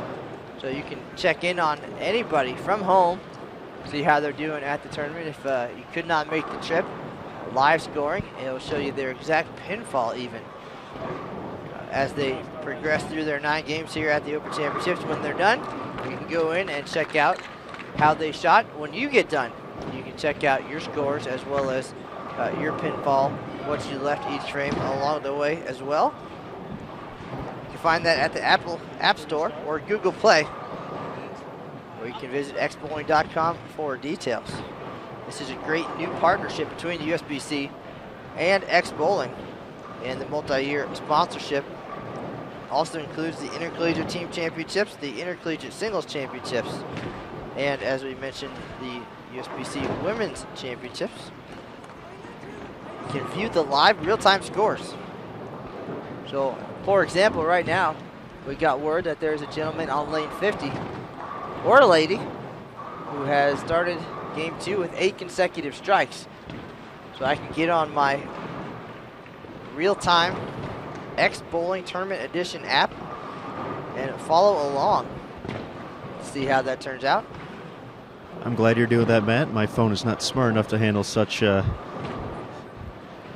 have yet to upgrade to the latest technology, but it's a very cool application, and be sure to take advantage of it. There's you can watch your not only watch your friends see how they're bowling, you know, always some bragging rights involved as well. So,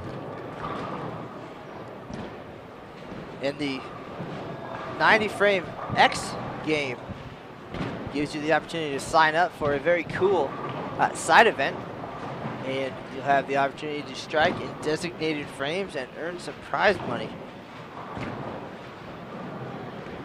More information on that is available simply by going to the Apple App Store or Google Play, downloading X Bowling Tournament Edition.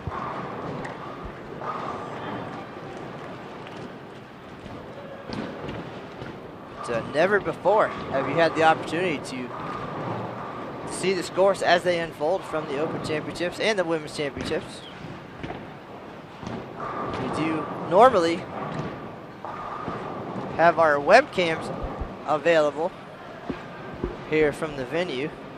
You can check out our video and point and click feed when we're not on the air, so you can watch your favorite bowlers and check out X Bowling, see their scores as well. So technology certainly enhancing this event considerably.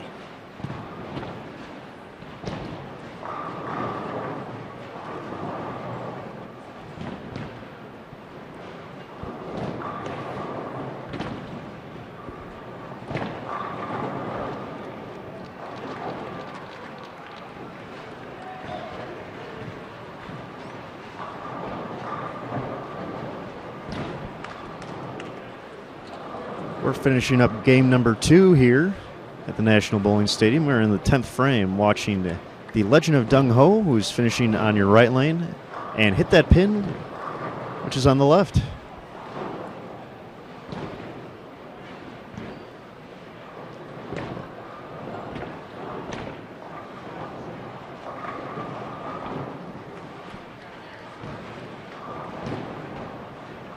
All right, Aaron. Technology at its finest. We are down behind lanes 9 and 10 here at the National Bowling Stadium. I just pulled up my X Bowling Tournament Edition, and I can see that Matt McGaffey on lane 50 now has the front 9. So here we are, 40 lanes away, and on the verge of our first perfect game here in 2013. We'll follow along live using the tournament app, but of course we're down here. Cameras are set up on 9 and 10. But, we'll bring you that as it unfolds. Once again, Matt McAfee, or McGaffey, front 9 down on lane 50. So technology at its finest.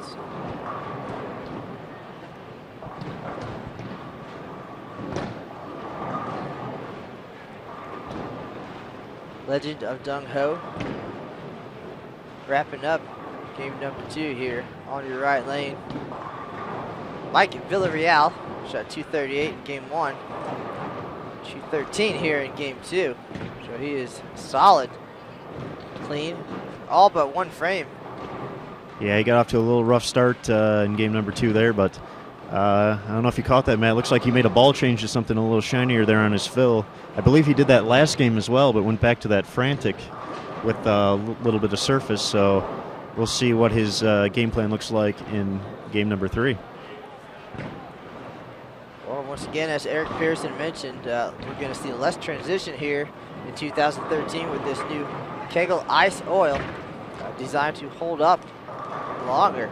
So your moves are going to be less frequent and I would say less drastic perhaps than in the past.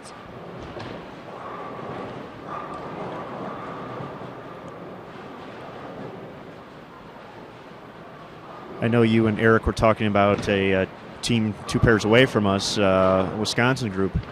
They actually had their anchor bowler, Scott Salinas, go 278 with using a similar game plan as Michael Villarreal has been using. He was using a guy with a little bit more hand, using more surface out there and kind of letting the ball burn up a little bit. And 11 out of 12, that's not a bad ratio for striking. I'll take that for sure. And it looks like Legend Dung Ho will crack the 1,000 mark this game. They just have the fill ball left to go here. John Monguillo going for a 245 finish.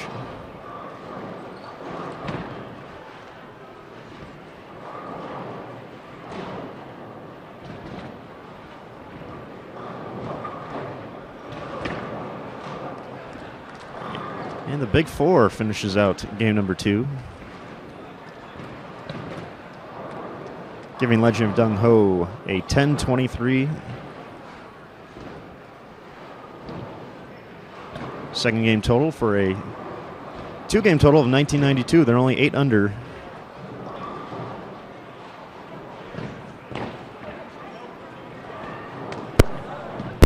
So down on lane 50, it looks like Matt McGaffey is going to step up.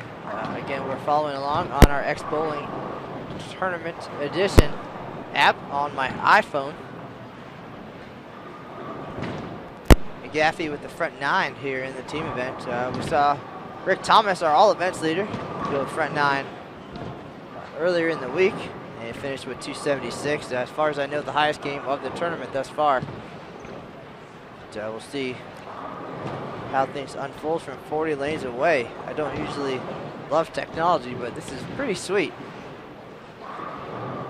It is pretty cool, and we're not behind him videotaping, so odds are pretty good. We may have our first 300. Usually, if things don't go well, we get blamed for being jinxes because we would be down there watching the action.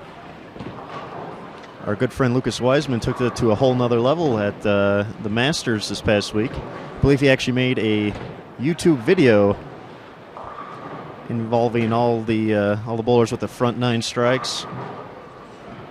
He went up there and videotaped, and unfortunately, everyone in that video did not shoot 300. So.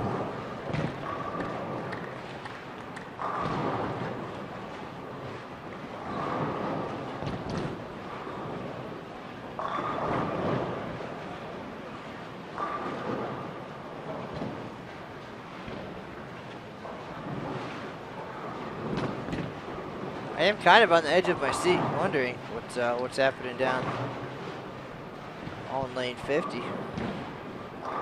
It is out of nature not to be standing behind the lane, so But I feel your angst. Should Matt manage to shoot at 300 here, we will have a recap of that on bowl.com sometime tomorrow. And according to my X Bowling app here, he did get the 10th one.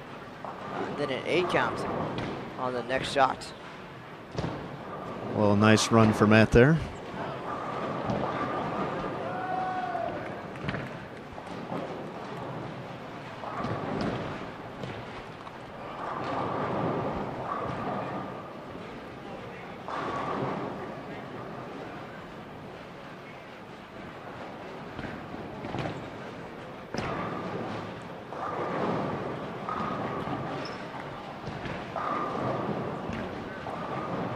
It's like 286 for Matt McGaffey down on lane 50. Able to tune in from far away. If you're at home, you can tune in as well. Pick any lane of the 64 currently in use here at the USBC Open Championships. That's right, folks. The 78-lane venue taking on a new look here in 2013. 64 lanes being used for the USBC Open Championships. And the final 10 up here on the 4th level being used for the Bowlers Journal Championship. So a little bit different look. Lots of bowling action. So get your striking shoes on and come and bowl 4 events in one building while you're in Reno. And if you're a young lady, 5 events. You have the opportunity to bowl the Women's Championships across town as well. So that is a lot of bowling opportunities and prize money winning opportunities here in one city. And I believe some of the side events also have special prize funds set aside for the ladies who come out and bowl. I was doing some research on the. Let me get my paper here. The Who's Got the Look Baker Bonanza downstairs on the showcase lanes, and there's actually a special prize fund for teams comprised of 3 women. It is all teams at the Baker Bonanza are a 3-team. It's a 5-game Baker tournament with a little interesting twist at the end. You get to pick whoever has the best look to bowl your 10th frame, which would always be Matt Cannizzaro if him and I ever laced up down there. Aaron Smith, the comedian. The Who's Got the Look Baker Bonanza. 3 bowlers. Everybody bowls 3 frames. You pick who bowls the 10th. Everybody must bowl at least one 10th frame. That is a 5-game event. We'll have standings for that and so much more available on bowl.com. Go to the Open Championships page. Check out the leaderboards, all the news, all the action from the Open Championships and the side events. Everything right there on one page, leaderboards. And if you want to check out live scoring, check out the X Bowling Tournament Edition app on your smartphone.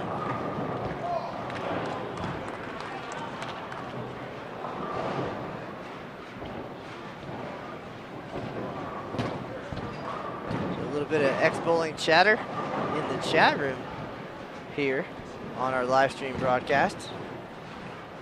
So very cool to see that getting some discussion.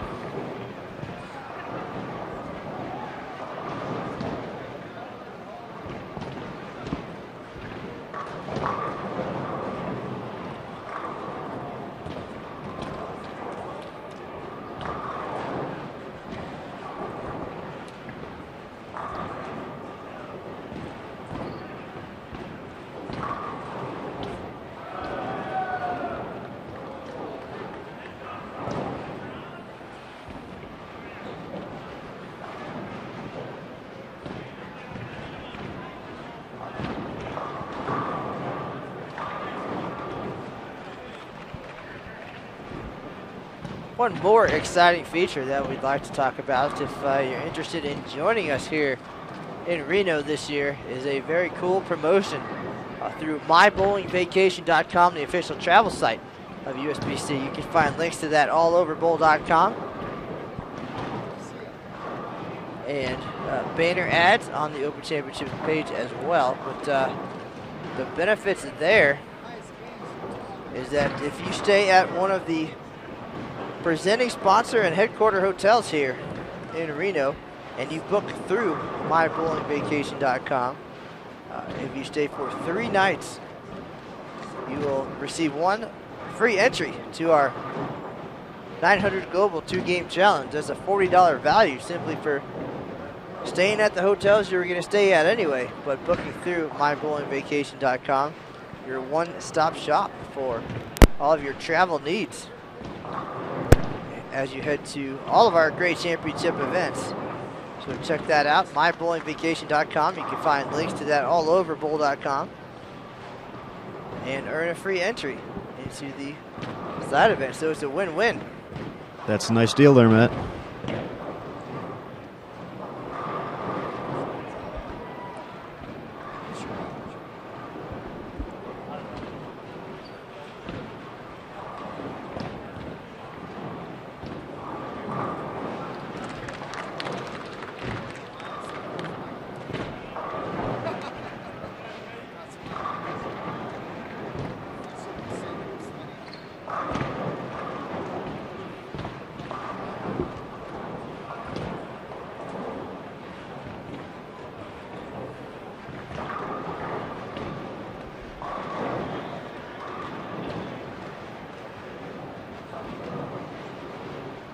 Some other folks headed our way are taking advantage of our new VIP program introduced at last year's Open Championships in Baton Rouge, and for just $229.95, you can earn yourself a whole variety very cool things. Get yourself a VIP polo shirt. A 1-hour coaching session on the showcase lanes with USBC Silver Coach Matt McNeil. Right there is your value. The whole package worth $450, but to be coached by a 3-time champion at the Open Championships, McNeil has averaged $250 over his last 3 years here at the tournament, earning 3 titles. And a cool nickname as well. And a cool nickname, Matty McHonorscore, with a 290 game in 2007, 299, 806 in 2010, 300, 822 in 2011, and 300, 847 in 2012. So if anybody's better to give you tips on how to succeed here at the Open Championships, it is Matt McNeil, all part of the VIP package. Worth the price of admission right there. Then you get to come and hang out in the VIP lounge here on site at the National Bowling Stadium. You get a tour of the venue, express check-in, complimentary seating on our televised events for the USBC Masters and USBC Queens.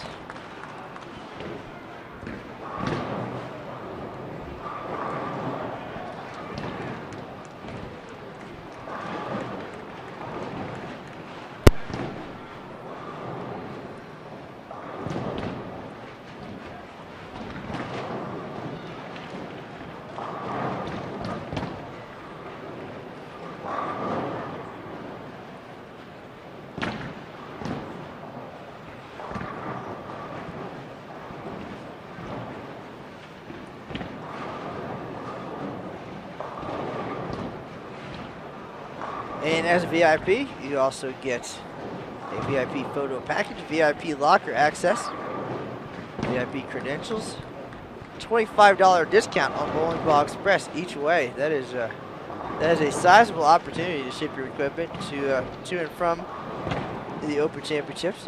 You get a discount at the USBC Sports Store, and if you're staying at one of the Tribe properties, that is the Eldorado, Silver Legacy, or Circus,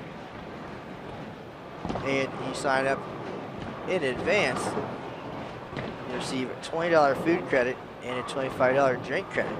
So that feature certainly pays for itself many times over. Check that out. bowl.com/VIP will get you all the information. And for the ladies out there, you are not left out.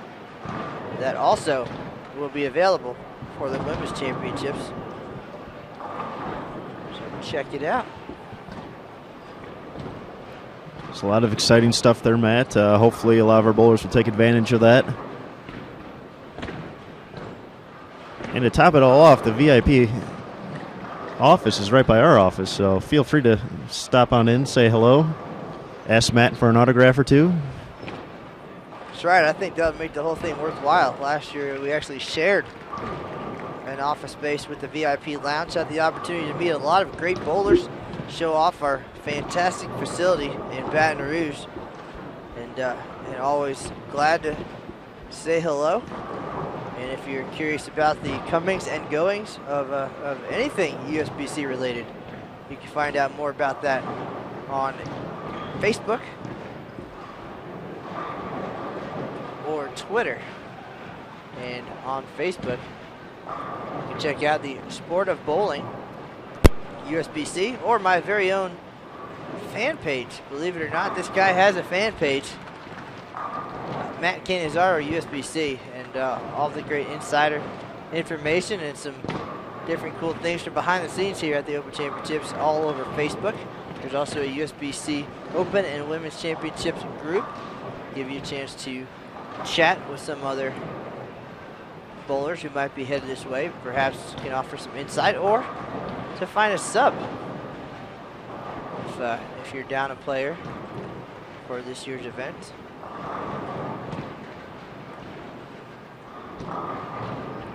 How many fans are you up to now, Matt? 606. So that number growing every day, and we appreciate it.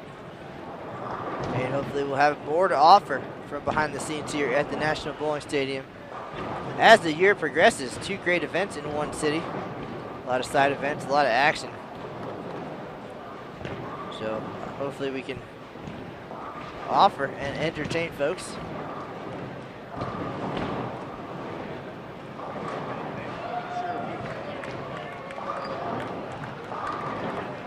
If you'd like to find us on Twitter, simply at USBC. Very simple. Find out about all the great upcoming things before they reach the rest of the world, perhaps.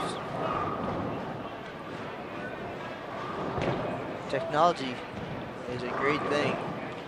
Right now, we'll turn our attention back to the legend of Dung Ho and hit that pin.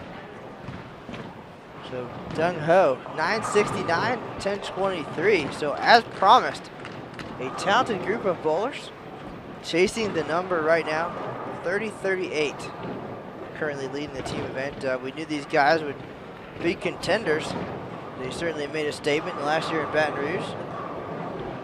Finished 12th, I believe, in team all events, led by this left-hander, Vale Floria.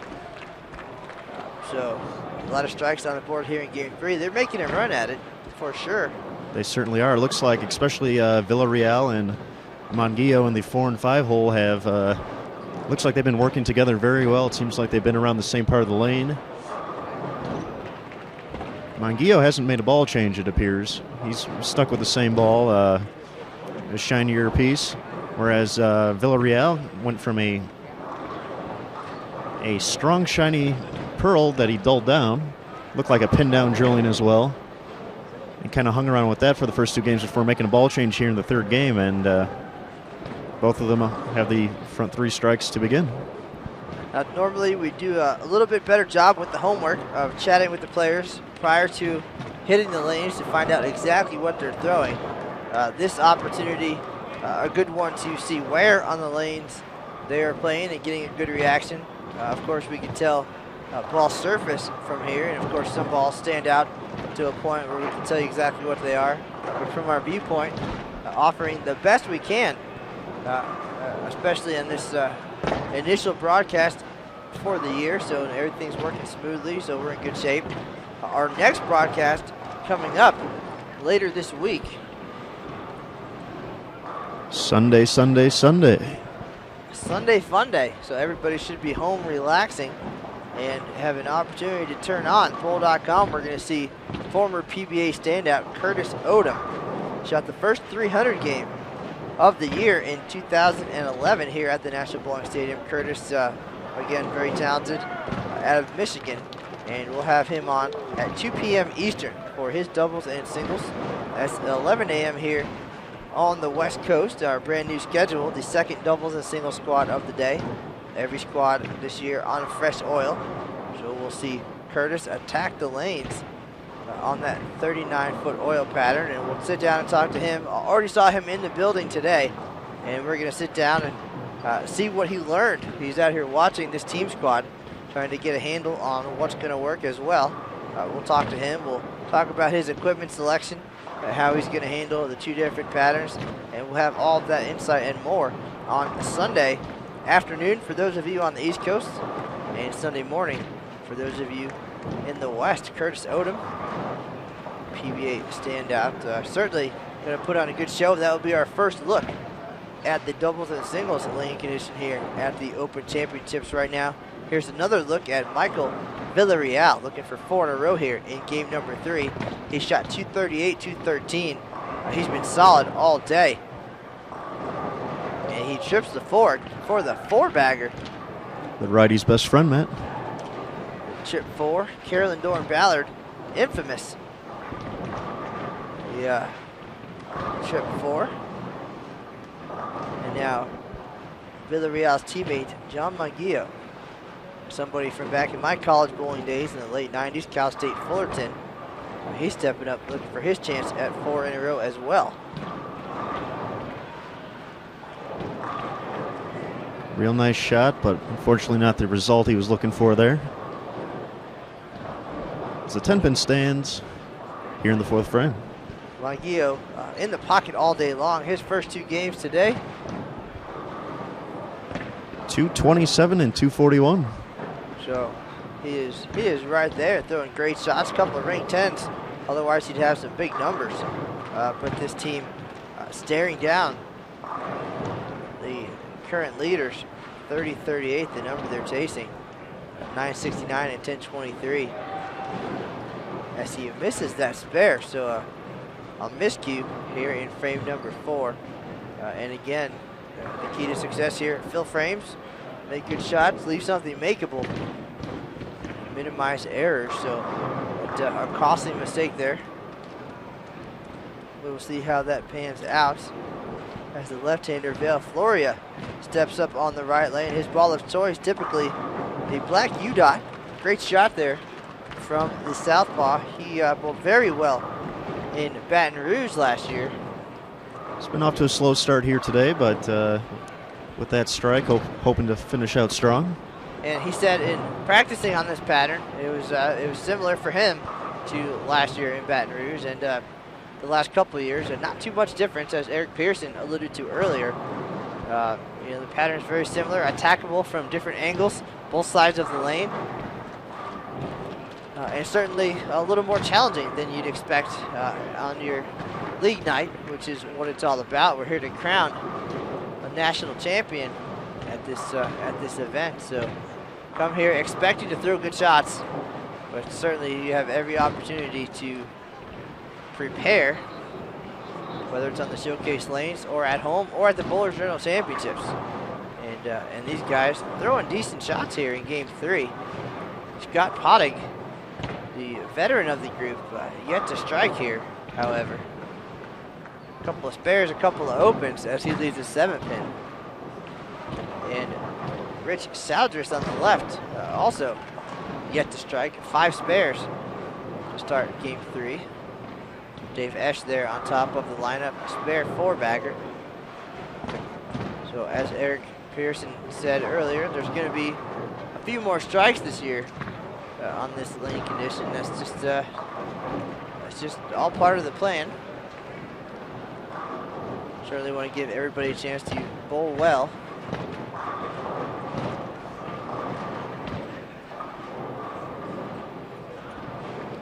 We have Michael Villarreal stepping up for his 5th frame. Looking for 5 in a row. We have had the chance. I know it's still very early, but we've seen a lot of great moments on our live stream broadcast as he yanks that one. Doesn't like it very much, but it holds pocket for a pretty solid strike, 5 in a row. That might have been what Eric was talking about earlier with the brand new oil holding up a little bit better, and when you sneak in a pulled shot there, here and there. Not always. A little more hold in the middle of the lane this year compared to last year. And you saw it there as he has 5 in a row. Manguillo trying to get back on track. Good shot there, a little bit light, mixes him up after a 10-pin miss in frame number 4. But a lot of great moments over the years. I know these folks this year won't disappoint. A lot of great bowlers on this year's live stream schedule. Most of the year, all of our defending champions, almost all of them. There was a conflict for our Team All Events champions. But we'll see Matt McNeil try to become the first bowler in tournament history with 4 800s on the championship lanes. He's the only person with 3, and he has not disappointed in recent years. So a good mix of men, women, Hall of Famers, up-and-comers. Last year's team champs, Nicholas J's Pro Shop, about 10 youngsters from across Wisconsin. Everything came together for them, everything aligned. They worked hard, they worked together, and they're the next generation of Wisconsin's finest. They took home the team title with 34.01 and 8 holes on the scoreboard, filled frames, and it paid off. So we'll see those youngsters and tournament veterans like Jeff Riggles, USBC Hall of Famer, and his talented team. Mike Shady has never shot under 1900 in his tournament career, so we'll see if he can keep that streak intact. So a good mix. We'll be over at the Reno Sparks Convention Center to see some of the top women in the world as well.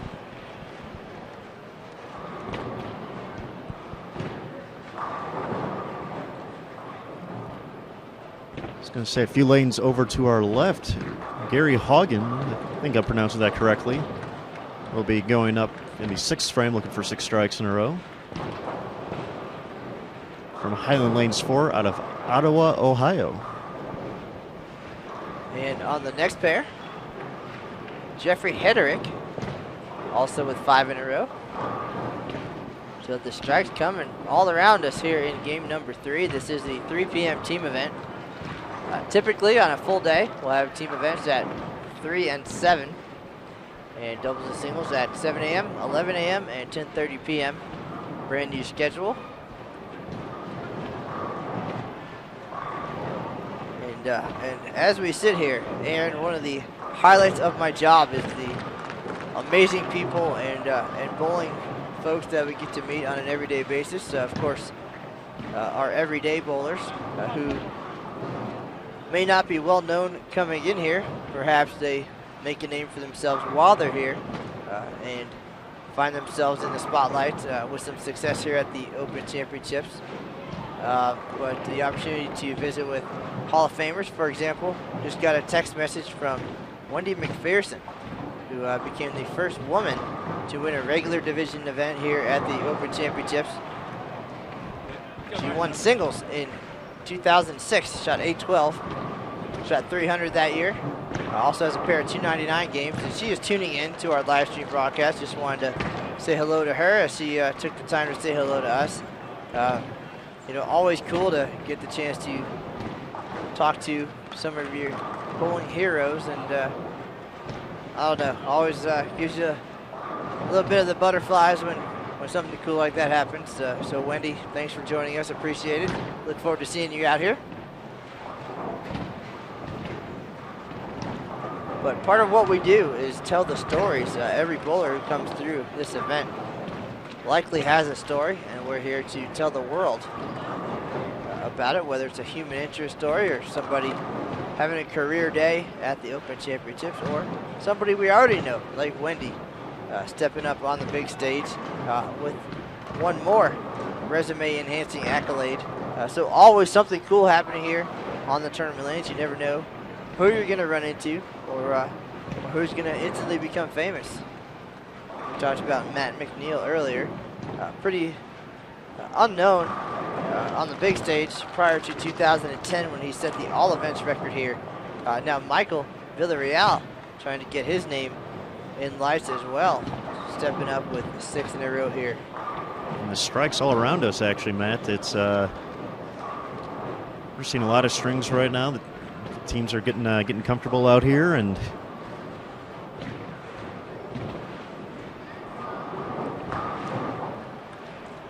another 10-pin there for Monguillo, stopping the Legend of Dung Ho's streak of strikes at 6 for the team.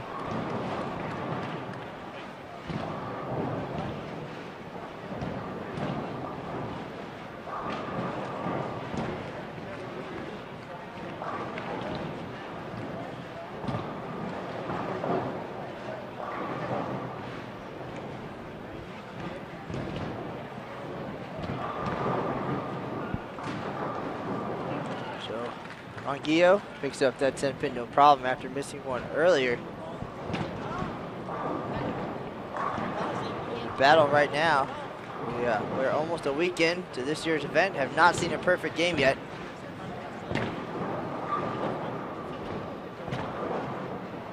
Last time we were here in 2011, we had 52. Last year in Baton Rouge, just 19. So interesting to see how things play out here. Usually, in my experience, once the floodgates are open, they tend to come in flurries. So we'll see if one or two of these gentlemen can strike a few more times. We could see the first of potentially many. We're expecting just over 10,000 teams this year in Reno, 2013 USBC Open Championships, and Aaron Smith and myself, Matt Cannizzaro, will be here every day, all year long, to bring that news to you. You can find the recaps on bowl.com and so much more. Scores, notes, pictures, stories, information about our great incentives. MyBowlingVacation.com. 3 nights at one of our presenting sponsor hotels gets you a free entry on one of our side events.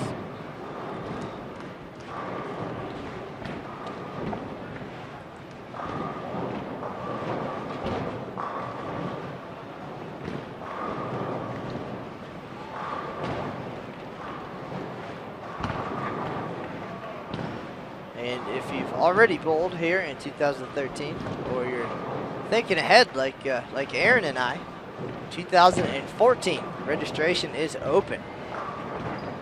Check out our enhanced online registration process. You can find that on the Open Championships page. Go to the register box on the tournament page and give you the opportunity to sign up for next year. It's first come, first served, so you want to sign up early to pay and lock in your squad times. Prime time, looks like, is the 11 a.m. doubles and singles squad, so if you want to get on that, certainly want to get on there and register early. And just want to let you in on a little secret, Aaron, in case you didn't know, there's going to be some additional incentives for team captains who go in and pay early. So keep an eye on bowl.com for that. Absolutely, Matt. That's some exciting things coming the bowlers' way over the next few weeks, few months. We're here till July, so we get to have all the fun. Gary Haugen up to 7 in a row on lane number 5 and 6. Found a little love with a Brooklyn strike. But you got to take them when you get them, Matt.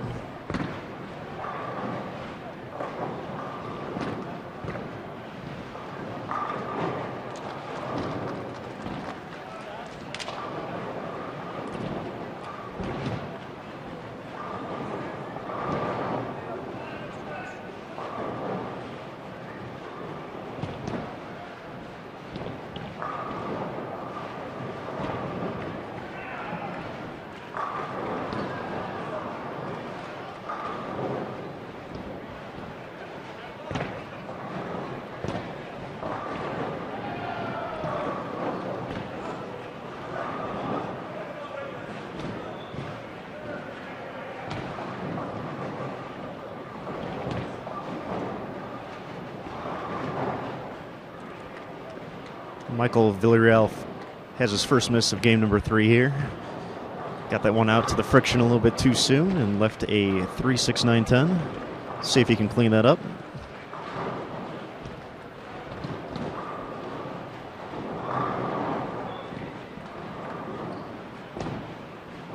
He's sitting at 451 after 2 games, so he's looking to put together a nice opening set here at the 2013 Open Championships, and a rough open there.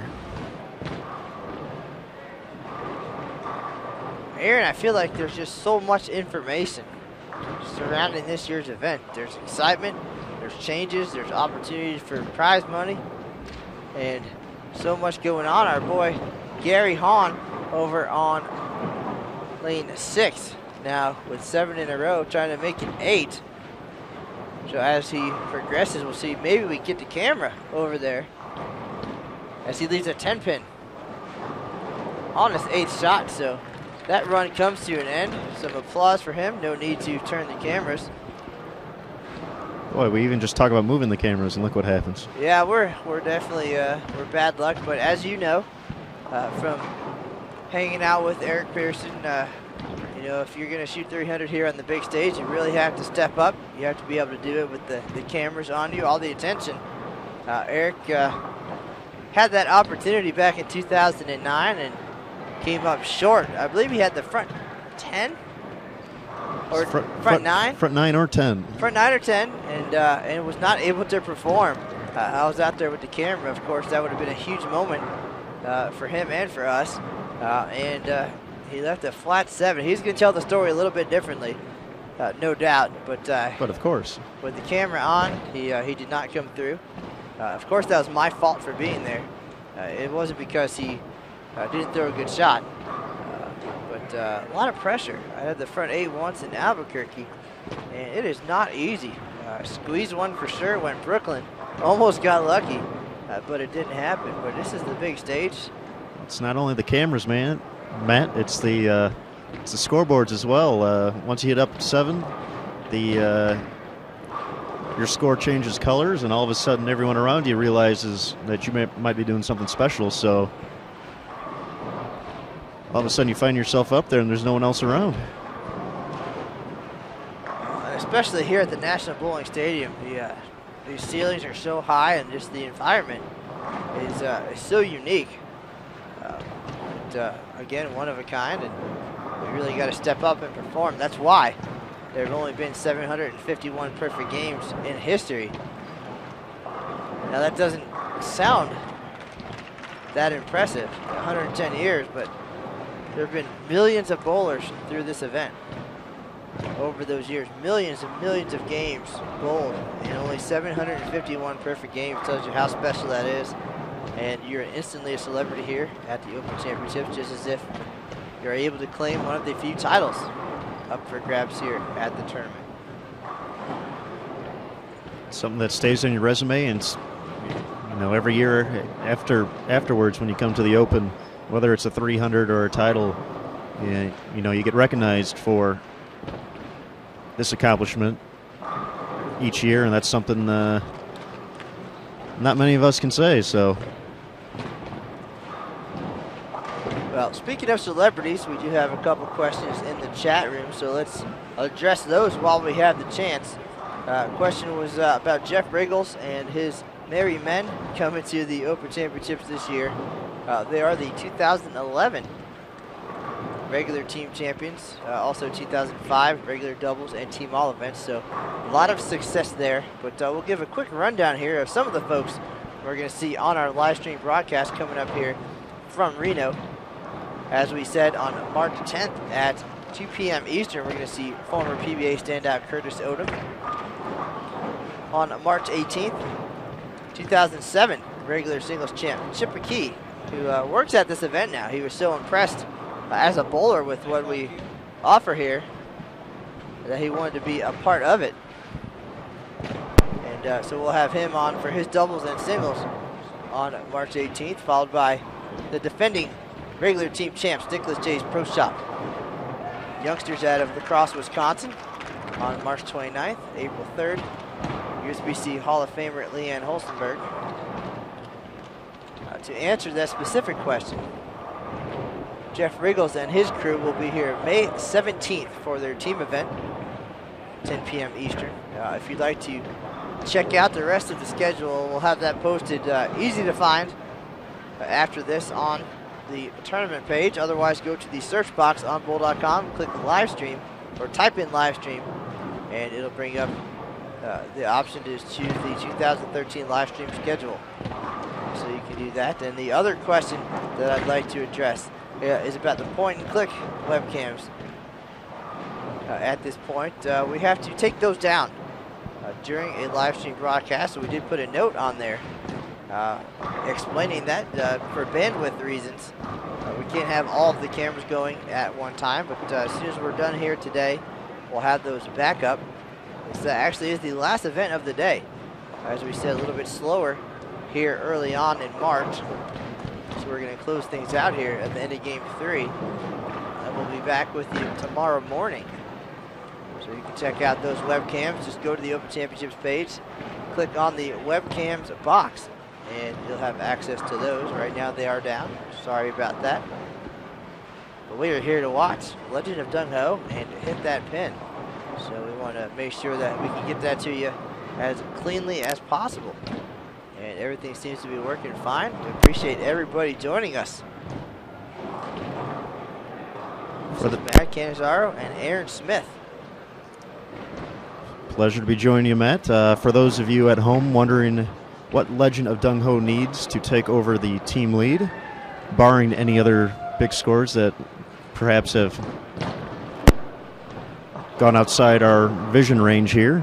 They actually need to shoot 1047 to take over the lead by a single pin, so it's looking like they're on pace as of right now. They got a lot of strikes up there. Only 1, 2, 3, 4, 5 opens at this point, so haven't given too much back.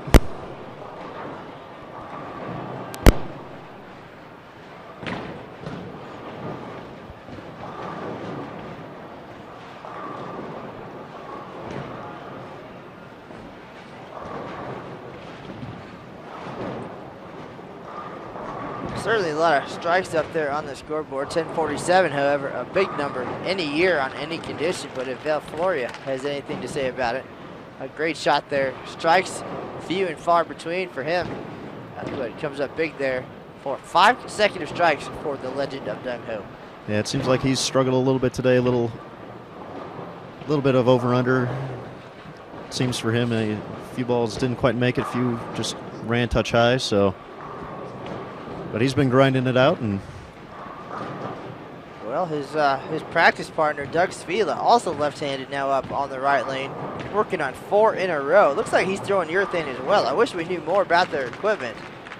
Unfortunately, from our position, we know what we know, but he delivers 5 in a row and 7 out of 9. So he is lined up here in game 3. Aaron, what does he have for the first 2? Actually a pair of 177 games, Matt, so he struggled a little bit, but he's definitely found something here in game number 3 and looking to take advantage of it. So Svila pulling his weight here in the finale.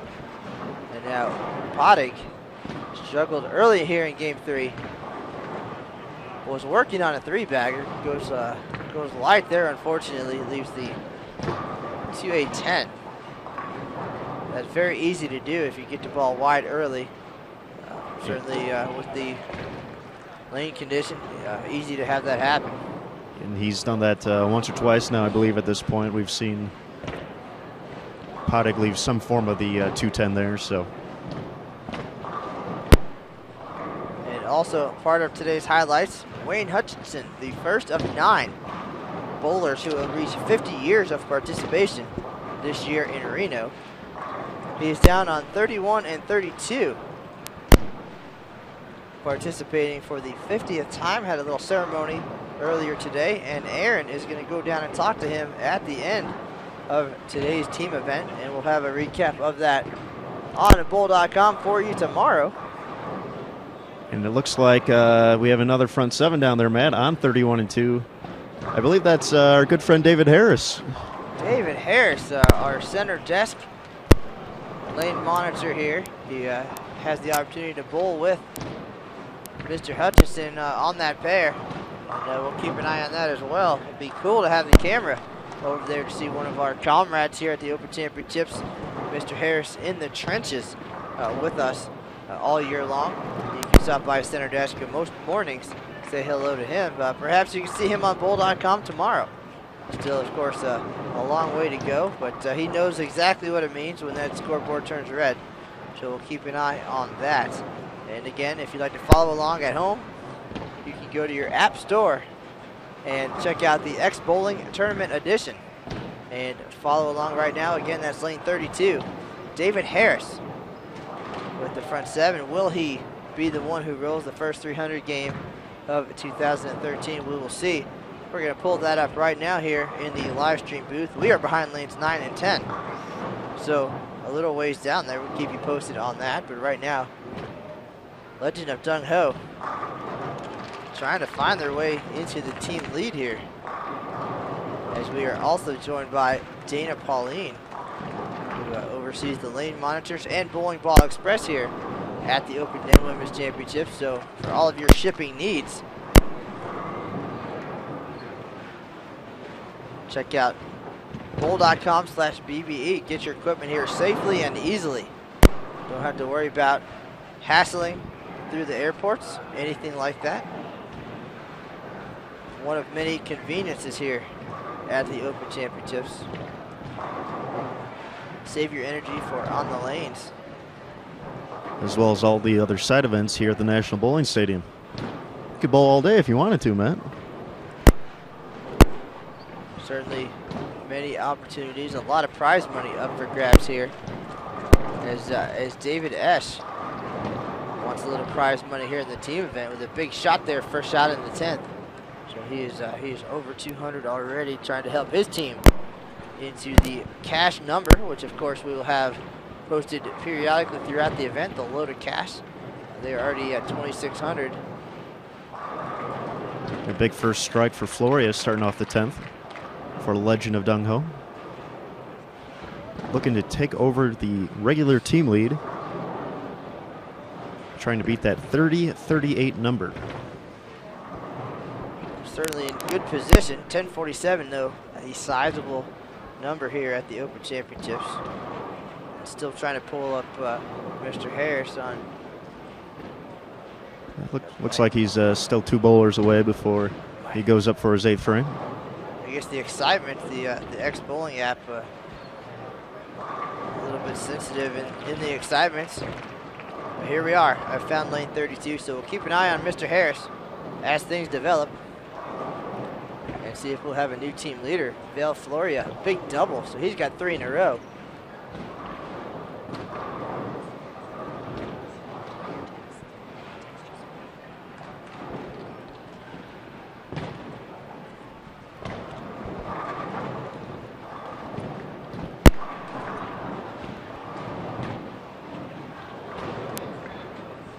Aaron, I wonder if Dave Harris is nervous down there, if he knows we're watching him live. I think he knows we're down here today, so he...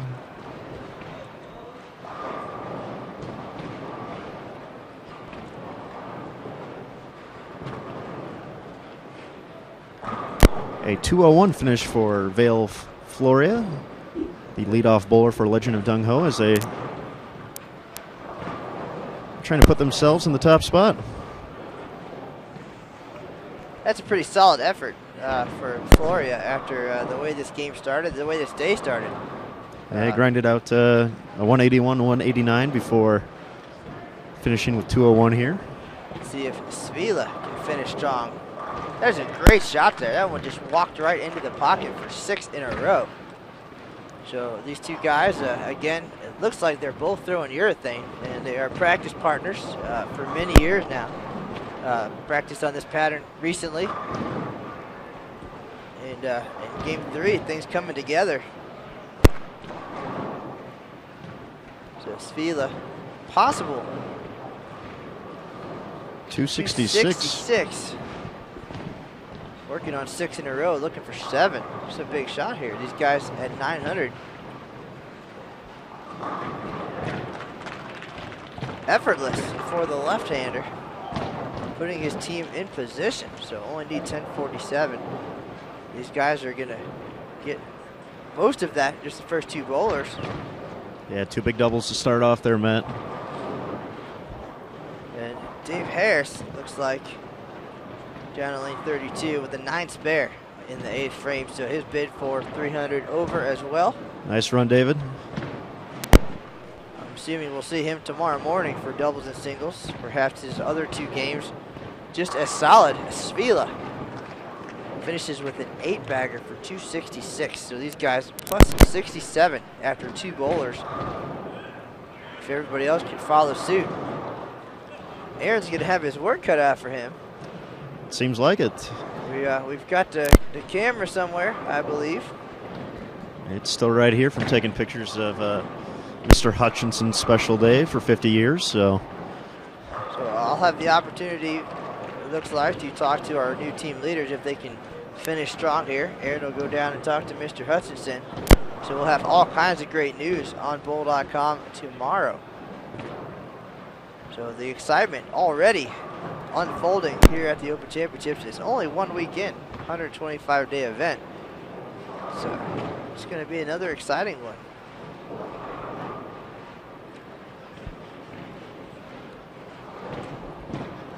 And a comment in the chat room, lefties rule.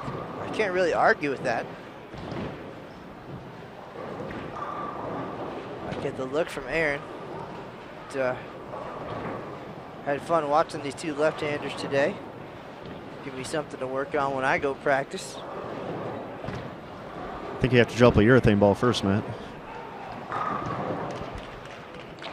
I intended to do whatever it takes to find success here, to come back from last year's personal debacle and regain my spot atop the department leaderboards in the media relations department. Last year did not go so well, so I'm ready to do some work. One of my greatest bowling moments, beating Matt Cannizzaro at the Open Championships in 2012. Appreciate that, as most bowlers beat my all-event score in 8 games. Here's Scott Podig. And, that's a Big huge double. out. Yeah, these guys showing up in the 10th frame. Bouncing back from a 2-4-10 in the 9th to punch out for 188. And they're on cruise control, Matt. There's still, according to my math, 140 pins left to get. Still with 6 more strikes, so that could put them well over 1,100. Here's Villarreal. He's been solid all day, 238, 213. Almost flawless here in game number 3. It's another great shot. 10 pin goes late. So he's got another possible 230 out there. The newcomer to this group.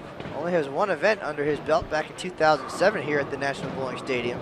Looks like a seasoned veteran out there, though. He's just been throwing great shots all day, and that's what you need to do out here to get your name in lights. Well, these guys are going to cruise into the top spot. We'll see if we can't get one of them to come and talk to us as we wrap things up.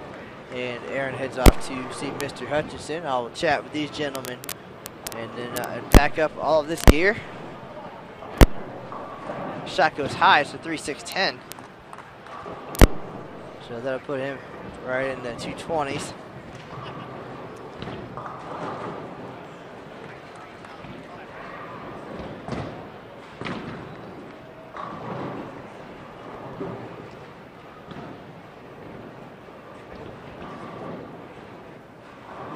Spare, no problem for Villarreal. 232. Sorry about that. These scoreboards take some getting used to. Even better than we thought.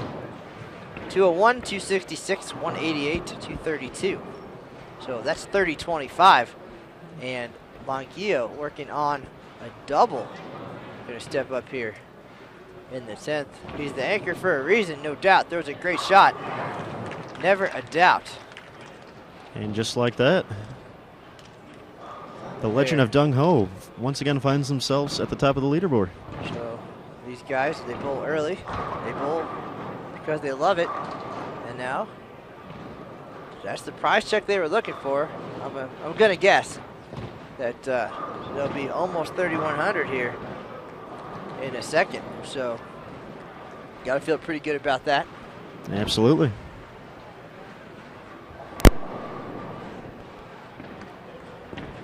Monguillo up, looking for 4 in a row. He gets it. Clips out the 10.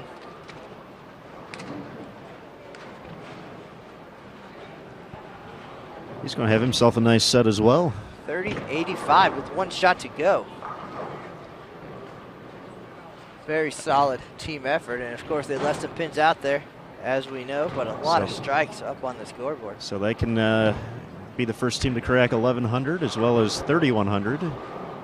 Yeah. I believe he still has a chance to add 30 on top of that, the way the scoring system adds up here at the stadium. And the 10 pin. So as Aaron gets ready to head down to lanes 31 and 32 to see Mr. Hutchinson, Aaron, if you don't mind stopping by center desk to make sure this is in fact the highest score in the house for today. 31-14, games of 969, 1023, and 1122. Some great bowling today, Matt. We'll let you know. All right, we'll see if we can't get one of these guys, Val Floria perhaps, to come up and chat with us. We talked earlier.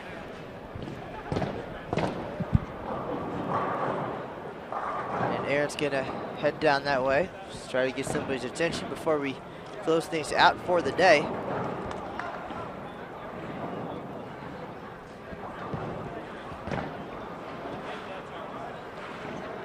Once again, the recap, 31-14, unofficial new team leader. Well, they're definitely in the top spot. It's whether or not anybody else on the squad has beaten them. I do not believe so, but we'll have verification here shortly. And a very solid first live stream broadcast of the year. You got to look at the team event. There's 41-foot lane pattern. And we got what we were hoping for. Everybody said, who in the world are these guys? The legend of Dung Ho. And now you know, the new team leaders. They bowled well last year. And a great opportunity early in the tournament to be able to see how the lanes should be played to find success, and they did not disappoint.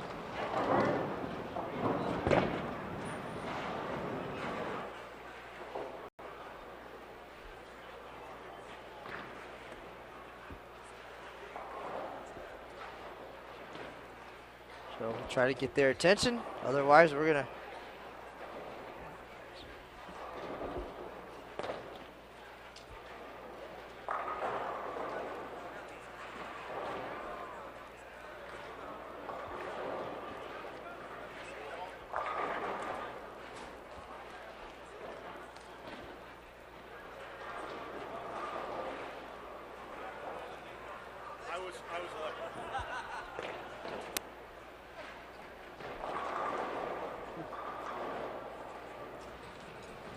All right, so we're joined by the group veteran, Scott. Yeah, these guys bowled for me about 20 years ago. Well, we talked to Vail earlier. He gave us kind of the lowdown on the team. Again, you guys here to have a good time and potentially earn a prize check. And once again, bowled very well. But we just want to take this opportunity to talk about what we saw out there. As far as perhaps a little bit about the strategy coming in that you guys might have had. I know you didn't get to practice on the pattern here. Right. Or even altogether. Right. But what was the game plan coming in? Well, there were a couple. First of all, we had two guys that actually roll the ball pretty well, and they got something out that had a little bit of surface early, and they played a little bit further out on the lane, out around 8 to 5. 10 to 8, somewhere in there. And then we all just kind of followed the right-handers, tried to follow them as they did that. And it really worked out pretty well for us. And as the day went on, you know, they always move in a little bit, but they were able to go ahead and change equipment a little bit and stay in the same place. So that it was really, really beneficial. And then our left-handers, of course, they're trying to follow the lead. They try to practice a little bit together when we're in the off season, and they try to put some patterns out. And when they do that, they go ahead and try to follow the leader. Vail always brings a black U dot, and he thinks that he can go ahead and turn it up off the corner just about every year. Doug has a little more hand, and he's able to go ahead and get inside of Vail a little bit, and they create a little bit of area on the left side too. So. Great. Now we saw Vail struggle a little bit earlier, Yeah. but he was able to grind out 201 here in Game 3. Doug, they looked wide open for him in Game 3. She was 266. Right. The big difference this year, the pattern is 41 feet, a little Right. bit more hold in the middle than we saw last year. But the big difference is the new oil from Kegel, the ice, which is designed to hold up longer, and you're going to see less transition and less moves along the way. Is that pretty much what you guys saw? Yeah, that's exactly what I saw. In fact, I couldn't believe how much they held up in the middle. I couldn't, because normally, there's a little bit less volume in the middle when you have the longer pattern, and so they usually start to hook up a little bit more. But in this case, they held up just about all day long, and I actually couldn't believe it. I couldn't believe that they could actually change equipment and play just about the same. Johnny, he played really well too, and Mikey, I can't say enough for him. He actually took a veteran's place also, because we had Mike last year too. So anyway, the oil held up probably more than I've ever seen it hold up before. All right, as you mentioned, Villarreal, only his second tournament, comes up big, 230, 210, 230. Yeah. To help you guys to 31-14. Previous leader, 30-38, the number you guys were shooting at. Right. So you got to feel pretty good after that performance. Came up big, 11-22 in Game 3. You got to look at the pattern, but now for the first time ever, 2 different lane conditions. So now you guys have to talk about and strategize a little bit about how to attack the pattern tomorrow. That 39 feet, a little bit different, not too much different. Yeah, we actually, I guess the Bowler's Journal has that pattern on it a little bit. Correct. Had a little chance to bowl on it this morning, and it felt a lot like this. Oil held up, and we weren't used to that, especially on a little bit shorter pattern. We're expecting it to go ahead and check up a little bit, even in the head area. Didn't do that at all. I mean, and so tomorrow it looks like we're going to try to attack them. I would think that we'll probably move a little bit further right and try to attack them a little bit further off the corner. That's what I'm thinking, and then actually move to the back end dry a little bit more to the right. But we'll see. We'll see. For doubles and singles, a little bit different format as well. You got threes, right? Is that right? Six bowlers on a pair, and you don't flip for doubles and singles. So all of those factors, we look forward to seeing what you guys can do tomorrow as you follow up, taking the team lead officially now. So we're going to stop this broadcast and go old school, get a picture of the team, and do a little interview and get you guys famous on bowl.com. And we look forward to seeing what you can offer to us tomorrow during doubles and singles as you chase down a team all events title as well. Boy, that would be nice. Thank you. So Scott Poddick, we appreciate it. And that's going to do it from the National Bowling Stadium for today. Our first live stream broadcast of the year in the books. This is Matt Canizaro, Media Relations Manager, live from the NBS. And we hope you'll join us in the near future. We'll be back on in just a couple of days with Curtis Odom, PBA standout. So please join us then and for the rest of the year. We look forward to seeing all of you here on bowl.com. And that's going to do it. So until next time, that's the news for now. We'll see you on the lanes. Thank you.